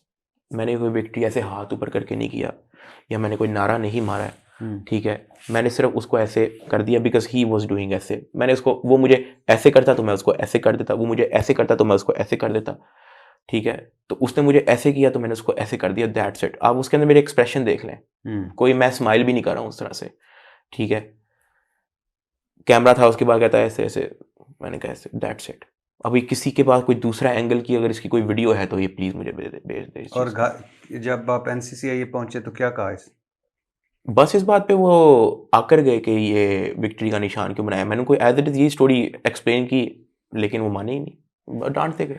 अच्छा, आपकी जो एफआईआर है अरूब की, जी उसमें है कि असिस्टेंट डायरेक्टर और आपके आईओ शोएब रियाज ने अरूब जतोई को मुकदमे में रिलीफ देने के लिए 60 लाख लिए। हाँ जी। कहानी तो आप बता चुके हैं, लेकिन क्या वो चाहते थे अगर आप 60 लाख ना देते तो क्या करते अरूब के साथ? उस पर भी मुकदमा कर देते? उस पर मुकदमा करते, उसको ये भी थ्रेट कर चुके थे कि उसको गिरफ्तार भी करेंगे, उसको ये भी थ्रेट कर चुके थे क्योंकि वो प्री अरेस्ट बेल करवा चुकी थी। तो वो ये कहते हैं कि आप प्री अरेस्ट बेल भी करवाएं तो हम आपके नया पर्चा दे के पकड़ लेंगे। वो ये कहते हैं कि आपकी प्री अरेस्ट बेल भी आपके किसी काम की नहीं है, ठीक है। उसके बाद वो ये भी कहते हैं कि ये जो है, मतलब जिस तरह मेरे पे एक्स्ट्रा पर्चों की इन्होंने धमकी दी थी कि 4 पर्चे और कर देंगे, तो जी अरूप पे भी कोई ना कोई केस बना देंगे, इफ़ नॉट दिस, ठीक है। तो ये सारी बातें वो हमें ऑलरेडी वो कर चुके थे, जिसकी वजह से, क्योंकि मैं उनको लिफ्ट नहीं था करवा रहा, मेरी तरफ से तो इनको 1 इंच का भी फाइनेंशियल बेनिफिट जो मैंने डिसाइड कर लिया है डे 1 से, जब मैं गिरफ्तार हुआ, मुझे हर टाइप के बंदे ने आके कहा पैसे दे के जान छुड़ा, जो मांग रहे हैं दे दे। मैंने डिसाइड कर लिया था कि मैंने कहा मैंने इनको 1 टका नहीं देना। ये भी याद रखेंगे कि हम बड़ा जलील रहे हैं डकी भाई के पीछे, 1 रुपया नहीं मिला बस। लेकिन फिर ये फैमिली के पीछे आ गए, फैमिली डर गई, घबरा गई। फैमिली ने मेरे सामने हाथ जोड़ दी के साथ जो कह रहे हैं कर लो। मैंने कहा मेरे पास है ही नहीं, आप लोग देख लो जहाँ से भी होता है, मेरे पास नहीं है। तो फिर मेरे मामू आए थे और ये वो। और इन्होंने क्या और कोई धमकी फैमिली को दी? धमकी ये लोग ना मेक श्योर करते थे कि जब एनसीसीआई ये साथ से मिलने जाना होता था तो वो एक ऐसा माहौल बना दें, साथ को हमेशा प्रेजेंट रखते थे और अरूब को, मामा को ये इस तरह ना सामने रखते हुए, क्योंकि ये वीक पॉइंट है। जो घर की खवातीन होती हैं, साथ की वाइफ है सामने, और वो वाइफ को धमका रहे हैं तो साथ भी पैनिक में आएगा, लाजमी आएगा। वो मेक श्योर करते हैं कि जो अरूब को बात करे ना वो मेरे सामने ही करें ताकि ये भी सुने। इस चीज़ का वो फ़ायदा उठाते थे। और फिर जब हम वापस गाड़ी में बैठते थे, हम बहुत ज़्यादा पैनिक में होते थे। हम पैनिक एज इन कि हम परेशानी में होते थे कि हमारे ऊपर भी बर्डन ऑफ रिस्पॉन्सिबिलिटी है कि हमारे एक गलत एक्शन की वजह से साद को मसला हो सकता है, ठीक है। और ये कि हमें अपने मामलों कभी में ऐसा भी हुआ कि आपने कहा हो कि यार ये अरूब को घर से शिफ्ट कर दें, ये अरेस्ट ना कर लें? मैंने ही उसको बोला, हाँ मैंने उसको कहा था कि तुम आउट ऑफ कंट्री चली जाओ, ठीक है, या नहीं तो इस्लामाबाद चली जाओ, नहीं तो कराची चली जाओ, कहीं भी चली जाओ। गई नहीं, कहती नहीं, फिर ये मैं इधर ही हूँ। एक दफ़ा कोर्ट आया था साद ना अपने रिमांड की ही पेशी में, तो साद ने मेरे कानों में बोला कि फ़ौरन इस पेशी के बाद ना रूप को आपने आउट ऑफ सिटी कर देना है। फिर मैंने 1 मिनट के लिए सोचा, मैंने कहा कि ये शायद वही पार्ट ऑफ प्लान है जो साद को प्रेशराइज करते रहते हैं कि आपकी फैमिली को भी हम ये कर देंगे, आपको ये कर देंगे, वो कर देंगे। फिर मैंने कहा कि नहीं, बिल्कुल रिलैक्स हो जाओ, कोई नहीं ऐसा मेरा ख्याल। अच्छा, अरूब जतोई को मुकदमे में रिलीफ देने के लिए 60 लाख आपने दिए, पैसे लिए उस्मान जो सादुर रहमान और शोएब का दोस्त, ये आपका भी दोस्त था? हाँ जी। उस्मान ये क्या करता है? काम करता है ई-कॉमर्स का। अच्छा, और सलमान अजीज जो कि शोएब अजीज का, शोएब रियाज का जी, उनका उसका फ्रंटमैन, शोएब रियाज का फ्रंटमैन था। हाँ जी। आपको जुडिशियल करवाने के लिए मजीद 30 लाख चेक्स की सूरत मिली है बजरिया शहबाज, फ्रंटमैन शुएब रियाज और मुलजम के वकील चौधरी उस्मान के साथ बाम साज बाज करके लिए कोट अब्दुल मालिक मोटरवे टूल प्लाजा जिला शेखुपुरा में लिए चेक्स और ज़ियाउर रहमान और अब्दुल्ला की मौजूदगी में अगस्त 2025 को वसूल किए। फिर इसी FIR में कि रिश्वत की रकम तकसीम कुछ इस तरह हुई कि शुएब रियाज ने 50 लाख, जवार अहमद डिप्टी डायरेक्टर के दोस्त के एक दोस्त का कार जोन शोरूम वाले के पास रखवाए 50 लाख शुएब रियाज ने, 5 लाख उस्मान अजीज़, 5 लाख चौधरी उस्मान वकील, 20 लाख शुएब रियाज, 5 लाख अपने फ्रंटमैन को दे दिए शुएब रियाज ने और 5 लाख एडिशनल डायरेक्टर सरफराज चौधरी, बड़े थोड़े पैसे लिए। मुलजम मतलब आपके भाई के अकाउंट से। अच्छा, ये जो है $3,26,420 अपने अकाउंट में ट्रांसफ़र करवा लिए, वो भी अभी तक उधर ही हैं सारे? वो क्योंकि ये सारे ऑफिसर्स अरेस्ट हो गए हैं, वो एक सेफ कस्टडी में है अब। मेरे पास नहीं है लेकिन वो एक सेफ कस्टडी में है कि मतलब अब थ्रू कोर्ट जो है वो मुझे इंशाल्लाह वो वापस मिल जाएंगे। कभी ज़िंदगी में सोचा था कि ये ऐसे लम्हे भी आ सकते हैं? बिल्कुल भी नहीं। एक मतलब आप कह लें कि जो लास्ट 3-4 माह थे उसके अंदर अगर 1% भी, अगर आप कह लो कि चलो हाँ इस तरह का 1% भी हो सकता था, तो वो 1% भी हमारे माइंड में कभी भी नहीं आया। आपने कभी? नहीं, नेवर। उस दिन मैं जब साथ आया था ना, तो मैं मजाक में ना इसको छेड़ने के लिए कह रहा होता हूँ कि बाहर वाले की भी जेल होती है, मतलब बाहर वाला जो बंदा होता है ना उसकी भी जेल होती है। तो लेकिन जाहिर है जो इसने साथ में गो थ्रू किया उसका बिल्कुल, मैं तो ये कहता हूँ कि यार आप अंदर आ जाओ, मैं बाहर चले जाता हूँ। हाँ जो मैं नहीं कभी चाहूंगा, जो ठीक है बाहर है। नहीं, ये बात सही है कि बाहर भी मुझे पता है कि जिस चेहरों के साथ, उड़े हुए चेहरों के साथ मेरी फैमिली मुलाकात करने आती ही, या जिस चेहरों के साथ वो एडिशनल डायरेक्टर रूम से वो जाती ही या आती ही, वो मुझे पता है। 23 दिन आप रहे? हाँ जी। हवालात में? हाँ जी। सुबह से शाम तक क्या मामूल होता था? यार टाइम वहां पे नहीं था गुजरता, बहुत स्लो हवालात का। और जब उनका दिल किया वो इन्वेस्टिगेशन के लिए ऊपर ले जाते थे। और सर एक तो बड़ी मजे की चीज, ये तो मैंने बताई नहीं है, समटाइम्स मैं सोया होता था, मुझे सोते हुए को उठा के ऊपर लेके जाते हैं क्योंकि कोई एक इनका कोई जानने वाला ऑफिसर्स का ही कोई सेल्फी लेने आया होता। ये भी होता है। शाउट आउट वीडियोस मेरे से बनवाते रहे हैं, मेरे से अपने फैमिलियों के लिए वीडियोस बनाते रहे हैं, इन्हीं ऑफिसर्स के जानने वाले। जाहिर है अब जिस तरह मिसाल के तौर पे आईओ है, एक खबर सोशल मीडिया में फैली हुई है, तो उनके जितने रिश्तेदार हैं जो मेरी वीडियोस वगैरह देखते हैं, वो कहीं उनको कहेंगे कि हमें मिलवा दो, वो कहेगा हाँ जो आके मिल लो, वो आके मेरी वीडियोस बना के शाउट आउट लेके ये सारी वीडियोस भी करते गए हैं। देते थे? कभी अपने चैनल का शाउट आउट मांगते हैं, कभी कहते हैं मुझे बर्थडे विश कर दो, कभी कहते हैं कि जो है एक मेरा एक दोस्त है उसके लिए मैसेज भेज दो एक अच्छा सा। तो ये भी होता रहा ड्यूरिंग माई कस्टडी, और ये ऑफिसर्स खुद कहते थे कि हाँ जी बनाए इसके साथ वीडियो। फजर पढ़ते थे और उसके बाद फिर सो जाते थे आप? और फजर के बाद ही सोता था मैं पहले। खाने पीने का क्या मामूल था? खाने पीने का ये था कि मिल बांट के करना पड़ता था, उसमें से भी सारा सामान हमें नहीं था पहुंचता। क्योंकि ये बात मैंने उधर यासिर के पॉडकास्ट भी कही थी कि हवालात के अंदर ना, जो जेल की मैं बात नहीं कर रहा, जेल पे भी हम आते हैं, उससे पहले अभी मैं जेल नहीं गया हूँ, मैं हवालात में हूँ। क्योंकि ये मैं क्लियर इसलिए कर दूं क्योंकि जब मैंने यासिर शमी के पॉडकास्ट पे ये बात की थी तो लोगों ने इसको अज्यूम कर लिया कि ये जेल की बात कर रहे हैं। मैं जेल की बात नहीं कर रहा हूँ, मैं हवालात की बात कर रहा हूँ। मेरा पेट खराब था, हवालात में आप घर से खाना मंगा सकते हो, ठीक है। अब क्योंकि जो बाकी लोग मंगाते हैं वो कभी कोई कढ़ाई या इस तरह की कोई चीज मंगा लेते थे जिसकी वजह से वो मुझे सूट नहीं था करता, तो मैं उनके साथ शेयरिंग में नहीं था खा सकता। मैं ज़िया को स्पेशल कहता था कि यार आपने ना सबवे का सैंडविच जो है ना 2 सुबह 2 शाम आपने मुझे भिजवाने हैं। कहता हाँ ठीक है, वो भी उसने उधार लेके भिजवाए थे, तब सारों के अकाउंट ब्लॉक हो चुके थे। अब ये मुझे भिजवाता था लेकिन मुझे वहां पे मिलता नहीं था, मुझे पता ही नहीं लगता था कि इसने भिजवाया भी है। मैं वेट करता था कि अच्छा सुबह हो गई, शाम हो गई, मेरा सैंडविच नहीं आया, रात हो गई, मेरा सैंडविच नहीं आया। वो गार्ड होता है वहां पे एक NCCIA का ही, उसको अक्सर चाय का कप या वैसे कभी कभी रिक्वेस्ट भी कर दो तो वो मान जाता था। मैं उसको कहता था यार मैंने कॉल करनी है एक जल्दी इंपॉर्टेंट, उसने मुझे फटाफट ना कॉल करवा दी। मैं उसको बहाना लगा था, मुझे ना मेडिसिन का पता करना है, उस बहाने के वो कॉल करवा देता। कॉल जब मैंने उसको की, मैंने ज़िया को, मैंने इसको गालियां दी।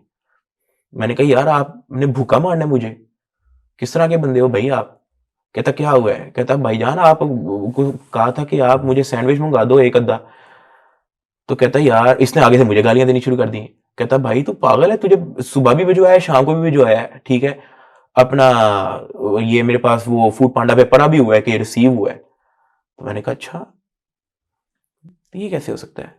तो बाद में पता लगा कि वो ऊपर चला जाता है सारा, वो चारों सैंडविच मेरे ऊपर चले गए। अच्छा फिर रात को फिर मैंने इसको फिर कहा, मैंने कहा अच्छा अब आप फिर भिजवा दो, लेकिन ये इसको ऑफिस टाइम खत्म होने के बाद भिजवाना। तो वो फिर आया था कोई 1 बजे, 11-12 बहुत बहुत लेट। वो मिल गया, वो एक मिला हाँ मुझे। फिर वो उस वक्त सारे घर चले गए थे, दफ्तर बंद होने के बाद ही मेक श्योर होता है ना कि चीज़ हवालात में ही आनी है, अगर कोई चीज़ बाहर आई, वरना तो वो ऊपर चले जाती है। इसी तरह से एक और भी हमारे साथ एक मुलजिम थे, वहाँ पे 3 लड़के थे आपस में, एक ही पर्चे में गिरफ्तार हुए थे। तो उन्होंने ना रात को मेरे से पूछा कि डक्की भाई सज्जी खाएंगे? मैंने कहा कि हाँ अगर आती है तो खा लेंगे। कहता बस ठीक है, हमने 4 डब्बे मंगा लिए, 3 हमारे 1 आपका। मैंने कहा ठीक है। कोई रात को 7-8 बजे के करीब ना मुझे इन्वेस्टिगेशन के लिए लेके गए ऊपर।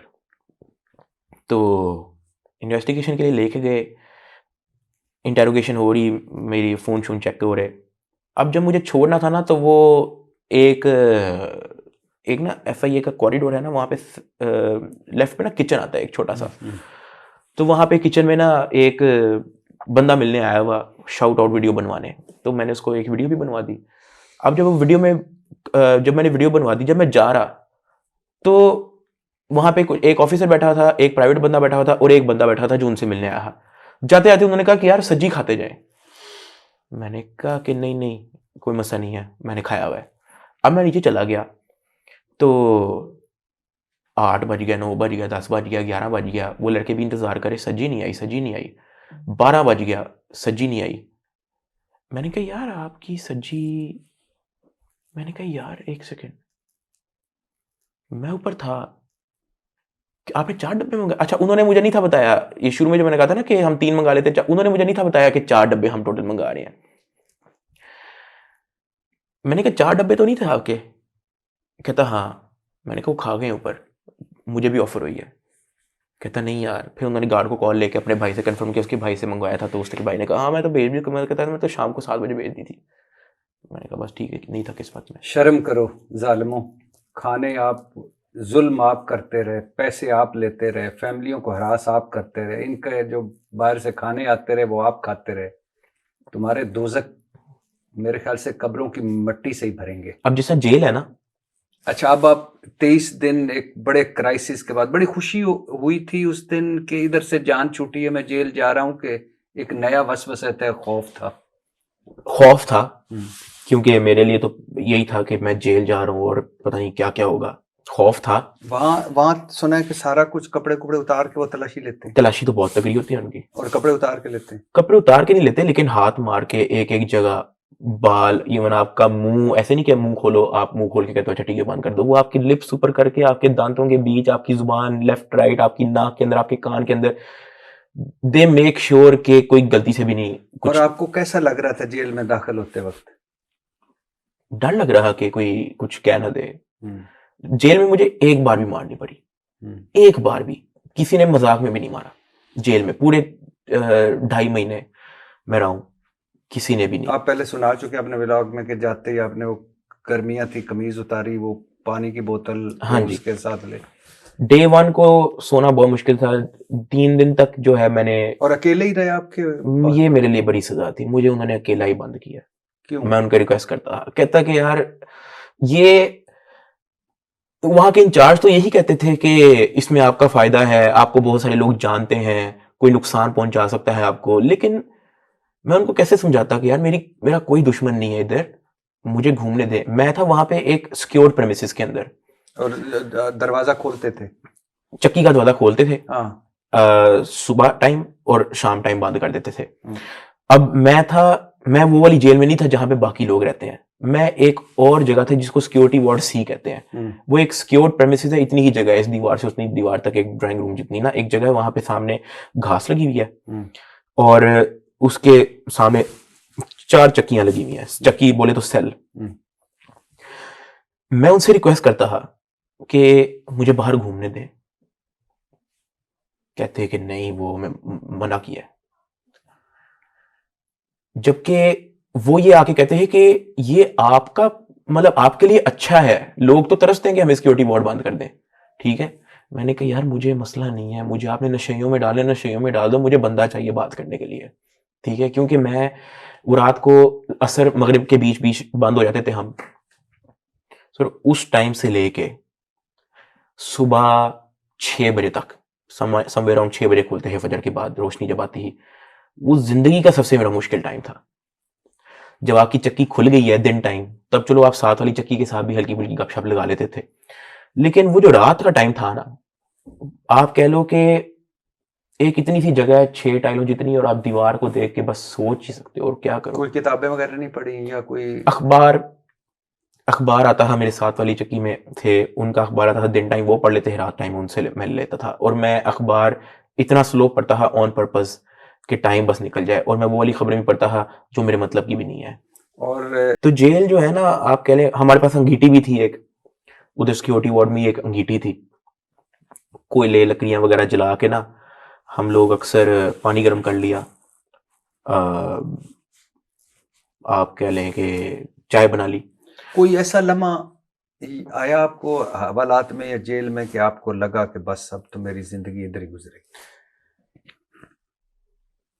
क्योंकि बहुत सारी खबरें, और मुझे ये एडिशनल डायरेक्टर भी ये मुझे कह चुके थे कि मैं तेरी हाई कोर्ट तक बेल रोकूंगा, मेरे माइंड में ये चीज़ बैठी हुई थी। मैंने कहा यार ये किसी को भी कह के कुछ कर ना दे।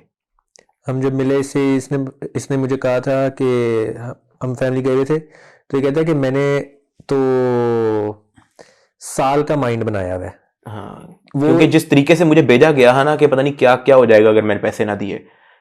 अब हमने नहीं थे दिए पैसे अब मजीद जुडिशल होने के बाद, तो मेरे माइंड में यही था कि अब मैं साल ही दूं। लेकिन मेरा ख्याल है कि वो इसके एस्पेक्ट से ना वो बात ठीक है कि अगर इसने साल का माइंड बनाया ना, तो 3 महीने आपको कम लगे होंगे शायद, कि साल का माइंड बनाओ ताकि उससे पहले हो जाए तो आपको कहो कि एक मोमेंट था, ठीक हो गया। मेरी हाई कोर्ट पे बेल लग गई थी, ऑनरेबल जस्टिस फरूक हैदर साहब के पास जो है हमारी बेल लगी थी। जब लॉयर्स वगैरह ज़िया गए हैं उनके पास, जब बेल का दिन था, 17 तारीख थी शायद मेरे ख्याल से, जो भी तारीख थी, 10, उनके सामने एक फाइल रखी गई। जज साहब ने मेरे ख्याल से 2-4 सफ़े आगे किए, उन्होंने कहा कि मैं नहीं सुन रहा। हाँ, एक आई थी खबर कि माजरत कर ली। हाँ जी, उन्होंने माजरत कर ली थी इस चीज़ से कि मैं कुछ रीजंस की वजह से ये केस नहीं सुन सकता। और मैं बड़ा पैनिक हो गया। मैंने किसी तरह मसाई, मैंने जो मर्जी, एक बंदे की बेल हो रही थी हमारे साथ ना, एक ट्रैफिक वाला एक बंद था, अगले दिन ही उसकी बेल हो गई थी, एक दिन के लिए आया था, अगले दिन उसकी बेल हो गई थी, उस टाइम के लिए वो अंदर था और वो जा रहा था। मैंने कहा ब्रो एक मेरा काम कर, मैंने उसको पेपर पे सारा लिख के दिया, नीचे ने मैंने नंबर लिखा ज़िया का। मैंने कहा यार ये फटाफट जो है ना, ये आपने ज़िया को इसकी फ़ोटो भेज देनी है मेरे भाई को। कहता हाँ ठीक है। वो इस तक पहुंच गई थी। उसमें क्या लिखा हुआ था, मैंने कहा ज़िया बिग ब्रदर को भेजो भी कि अभी, ठीक है। मैं इतना पैनिक में, उसको मैंने इतना लंबा खत लिखा था कि यार उसको भेजो, ये क्या हुआ है, ये हुआ है, वो हुआ है, ये किसी ने रोकी है, बेल रखी है, ये क्या हुआ है, ये किसी ने कुछ किया है, अभी के अभी उसको कहो मेरे से कल मिलने आए, जो जैसे मर्जी मसा करके जो मर्जी हो मेरे से कल मिलने आए। आया, ही एक्चुअली केम। मैंने उसको कहा कि यार ये कहता कि यार इट्स फाइन, पैनिक होना बंद करो, ये समटाइम जो हाईलाइटेड केस होते हैं समटाइम्स ये हो जाता है, ठीक है। कहता किसी ने कोई तुम्हारी बेल का कुछ भी नहीं किया, रिलैक्स हो जाओ। मैंने जो है मतलब मेक श्योर किया है कि no one is trying to mess with you और तुम्हारी बेल। जो मेरिट पे जैसा आप अपनी मर्जी से लॉयर करें, अपनी मर्जी से जैसे बेल चाहें वो करवाएं, कोई उसमें इन्फ्लुएंस नहीं करता, ठीक है, मेरिट पे आप करवाएं, इस इन्फ्लुएंस कोई नहीं करता। कहता है ये मैंने मेक श्योर किया है। तो कहता कि हाईलाइटेड केस के अंदर समटाइम्स हो जाता है ये, कभी कभार जज, अब ये तो जज साहब ही बता पाएंगे कि एक्चुअली क्या रीज़न थी, लेकिन जो उन्होंने तब जो मुझे बात बताई कि यार समटाइम्स ये होता है कि जज साहब नहीं चाह रहे होते कि उनका नाम खबरों में आए, समटाइम जज साहब नहीं चाह रहे होते कि उनका नाम किसी पॉडकास्ट में घूमे, किसी वजह से, या वो समटाइम जज साहब नहीं चाह रहे होते कि ये जो सोशल मीडिया का जो केस है जहाँ पे हर बंदे ने केस के हवाले से वीडियोस बहुत सारी बनानी है, तो वो बीच में बार बार उनका जिक्र हो। समटाइम वो जज नहीं चाहता, तो समटाइम जज कह देता है कि ये मेरे ज़िम्मे ना लगाएं। तो this is very normal, you don't have to panic. और ये अगर तो किसी ने आपकी बेल को इन्फ्लुएंस किया ना, अगर हम अज्यूम कर लेते हैं कि किसी ने आपकी बेल को इन्फ्लुएंस किया, तो ये जज साहब ने आप पे बहुत बड़ा एहसान किया कि उन्होंने ये नहीं कहा कि इसकी बेल मैं खारिज करता हूँ, उन्होंने ये कहा कि किसी और के पास लगा, किसी और के पास ले, ठीक है। तो कहता है उन्होंने बड़ा एहसान किया आप पे, आप इसको पॉजिटिव लो, ऐसा कुछ भी नहीं हुआ। और वो उनकी बात सही निकली। अगले आपको बहसियत फैमिली कोई ऐसा लम्हा आप पे आया हो कि ये अब लंबा ही अंदर है? लंबा अंदर वाला ऐसा नहीं, लेकिन मेरा ख्याल है कि मेरी जो फैमिली है ना, जो साथ की फैमिली है, हम सब, हमने आउट ऑफ द वे जाके ये होप बनाई है कि नहीं, अगर, क्योंकि हम लोग अगर रह जाते ना इस चीज़ में कि नहीं अब ये लंबाई अंदर है, तो हमारे एक्शंस में भी वो चीज़ शो होनी थी। और कोई ये तो था कि टाइम लगेगा, हमें था कि अगर टाइम लगता है नो प्रॉब्लम। जब ये जस्टिस फरूक अहमद साहब ने जो फरूक अहमद साहब ने जब नहीं इनकार कर दिया था कि मैंने नहीं सुनना, तब मेरा अपना जो मौक़िफ़ था वो यही था कि बिल्कुल रिलैक्स हो जाओ, हफ्ता, 1-2 हफ्ता, खैर कोई मसला नहीं, कोई मसला नहीं। क्योंकि मेरे इल्म में ना कुछ केसेस हैं जो मेरे कुछ दोस्तों के वो इस नौयत के भी नहीं है, लेकिन उसके बावजूद वो इतने लंबे हैं। तो मेरे ना माइंड में एक चीज़ है कि कोर्ट केसेस वगैरह ना बहुत ज़्यादा लंबे चले जाते हैं। अच्छा, जिस दिन बेल हो गई, बेल हुई तो आप जेल में ही थे? जेल में ही था। तो आपको किसने खबर सुनाई? उधर ही इंचार्ज थे, उन्होंने सबसे पहले आके खबर दी मुझे, और वो खबर टीवी पे आ गई थी। असल में हमारे उधर वहाँ पे टीवी लगा नहीं था। असल में मेरी गिनती एक जगह शिफ्ट हो गई थी, मैं सिक्योरिटी वार्ड से एक और जगह शिफ्ट हो गया for some reason. Security ward में मेरे ख्याल से एक चक्की पे टीवी लगा हुआ था, ठीक है, वहाँ पे सिर्फ 4-5 चैनल्स आते थे, इससे ज़्यादा नहीं। वो इनमें से एक भी चैनल मेरे मतलब का नहीं था। 2 खबरों के आते हैं, 2 ड्रामों के आते हैं, 1 स्पोर्ट्स का आता है, बस। इसके अलावा कोई चैनल नहीं आता। मैंने ज़िंदगी में ड्रामा देखा नहीं, तो मेरा वो टीवी से भी, मैं तो कहता है यार टीवी ना भी हो तो एक ही बात है। तो जो नई वाली जो वार्ड थी जहाँ पे मुझे शिफ्ट कर दिया गया था, वहाँ पे किसी के पास भी टीवी नहीं था। लगवाना चाहे तो वो लगा सकते हैं, लेकिन किसी के पास भी नहीं था। तो वहाँ पे जब मेरी बेल हुई है, ये खबर आई है टीवी पे, वहाँ पे किसी इंचार्ज ने देखी है, वो उसने आके मुझे बताया है। और कैसा फील हुआ? रो पड़ा मैं उसको गले लग गया लंबा, उसी को मैं गले लग गया लंबा। मेरे ख्याल से 1 मिनट तो मैं पूरा ऐसे ही स्टिल रहा। तो जो मेरी बॉडी में खून धो रहा है, वो खून जमा हुआ था पूरी तरह 3 महीने से। और बस एक जो फीलिंग थी, कुछ चीज़ें होती हैं जो आप अपने मुंह से नहीं बता सकते जब तक आप खुद एक्सपीरियंस नहीं करते, ये उनमें से एक फीलिंग है। और जब आप जेल से बाहर निकले, आगे कौन लेने आया था? भाई लेने आया था। तो जब मैं जेल से बाहर निकला, भाई ने गाड़ी में मुझे बैठाया। मैं ये भी चुप था, मैं भी चुप था। जैसी दरवाज़ा बंद हुआ, तब भी ये कुछ भी नहीं बोला, सीधा मैं ऐसे ही बैठा हुआ हूँ। जैसे ही गेट के बाहर से निकले हैं, हमने एक दूसरे की तरफ देखा है, हमने ऐसे मतलब चीखें मारी हैं गाड़ी के अंदर कि मतलब भाई साहब क्या हो गया भाई। मतलब ये जब तक हम मेन रोड पे नहीं आ गए ना, हमने मेक श्योर किया कि यार हम वाकई निकल गए हैं। तब तक तो एक ख्वाब सा लग रहा ना, वो मेक श्योर तभी हुआ जब हम जेन्युइन एक मेन रोड पे आ गए थे। और कैसा लग रहा था ट्रैफिक और सारा? बहुत अजीब लग रहा।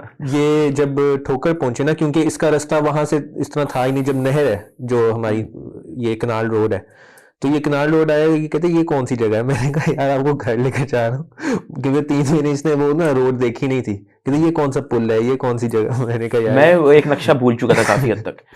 और इसने मुझे एक फ़ोन दिया जो कहता कि एक बैकअप फ़ोन है फ़िलहाल के लिए, कन्वर्सेशन के लिए ये फ़ोन यूज़ कर लो। वो मेरे से फ़ोन ही नहीं यूज़ हुआ। अनलॉक किया, मैंने कहा टाइप यार नहीं ये हो रहा टाइप मेरे को नहीं हो रहा मैसेज। मेरे से। तो मैं सबको वॉइस नोट ही भेजी जा रहा हूँ, मेरे से टाइप नहीं हो रहा। और इंस्टाग्राम ये वो एक अकाउंट इसने बीच में लॉगिन किया हुआ था, वो खोला, बड़ा एक अजीब सा लग रहा, जबकि मैं वो बंदा हूँ जो एक मिनट के लिए भी फ़ोन के बगैर नहीं रह सकता। और वो 3 महीने 100 दिन जो मैं पूरा रहा हूँ, 100 दिन टोटल, उस दौरान मतलब एक भी इलेक्ट्रॉनिक डिवाइस मेरे पल्ले नहीं पड़ी कि मैं कोई चलो छोटा मोटा हाथ में पकड़ ही लूँ, सिवाय उसके जो NCCI में एक आधी बार मुझे कॉल करनी पड़ गई थी। और जब आप घर पहुंचे तो वो मोमेंट बड़ा मतलब आप कह लें कि अम्मा बाहर ही खड़ी हुई थी घर के गराज में ही, तो बस वो भी कुछ नहीं कहा, रो पड़ी थी वो भी गले लगा के। तो खड़े रहते उधर ही, कि 5 मिनट तो खड़े ही रहते, हाँ गले लगा के बस खड़े हुए थे, बस खड़े रहे हैं, कोई बात नहीं की, खड़े रहे हैं। फिर मैं अंदर गया हूँ, फिर मैं सबसे मिला हूँ। अरूब और मामा बाहर ही खड़ी थी, उनको मना किया था कि जेल से लेने सिर्फ ज़िया ही जाए, तो वरना वो भी आना चाह रहे थे। तो बस फिर मैं अंदर गया हूँ। अब्बा जी कहीं गए हुए थे नमाज़ पढ़ने, मगरिब का टाइम था, वो नमाज़ पढ़ने गए हुए थे। तो मैंने फिर घर वाले तो इमोशनल थे, रो रहे। अब्बा जी नहीं थे तब, नमाज़ पढ़ के आ ही रहे थे। मैंने घर वालों को फटाफट कहा कि अच्छा पापा आएंगे ना, कहने के साथ की बेल नहीं हुई, ऐसी शुगर लगा लेंगे। वो फिर मेरा शैतानी दिमाग वहाँ मैं एक कमरे में छुप गया, वो जैसे ही आए हैं इन्होंने वहाँ पे कहा कि वो साथ की बेल नहीं हुई, वो ये दिस। वो परेशान हो गए। मैंने कहा यार पहले ही उनका हार्ट का MF40 जाके मिल लिया। फिर ये इस तरह के कुछ मोमेंट्स हैं, उसकी हमने कोई वीडियो नहीं बनाई, और कोई हमने व्लॉग नहीं किया। वो बिल्कुल एक मोमेंट सिर्फ मेरा और मेरी फैमिली का था। कोई मेरे अंदर ये नहीं था कि अच्छा चलो, जबकि मुझे भी पता है कि जेल से निकलने के सारे बड़े बड़े व्यूज़ आने हैं। मैंने कहा नहीं, ये मोमेंट सिर्फ और सिर्फ मेरा है, ये किसी और का मोमेंट नहीं है। हाँ शायद मैं CCTV फुटेज से मैं कुछ ना कुछ निकाल सकता हूँ, तो निकाल सकता हूँ। और पहली रात कैसा लगा 3 महीने 100 दिनों के बाद घर सोते हुए?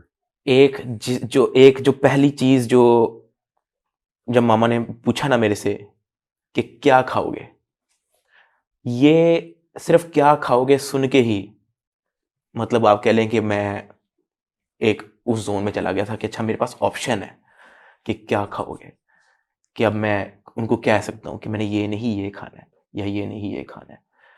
तो ये सिर्फ ये अल्फाज सुनने के लिए कि क्या खाओगे, इसके लिए भी 100 दिन गुजर गए।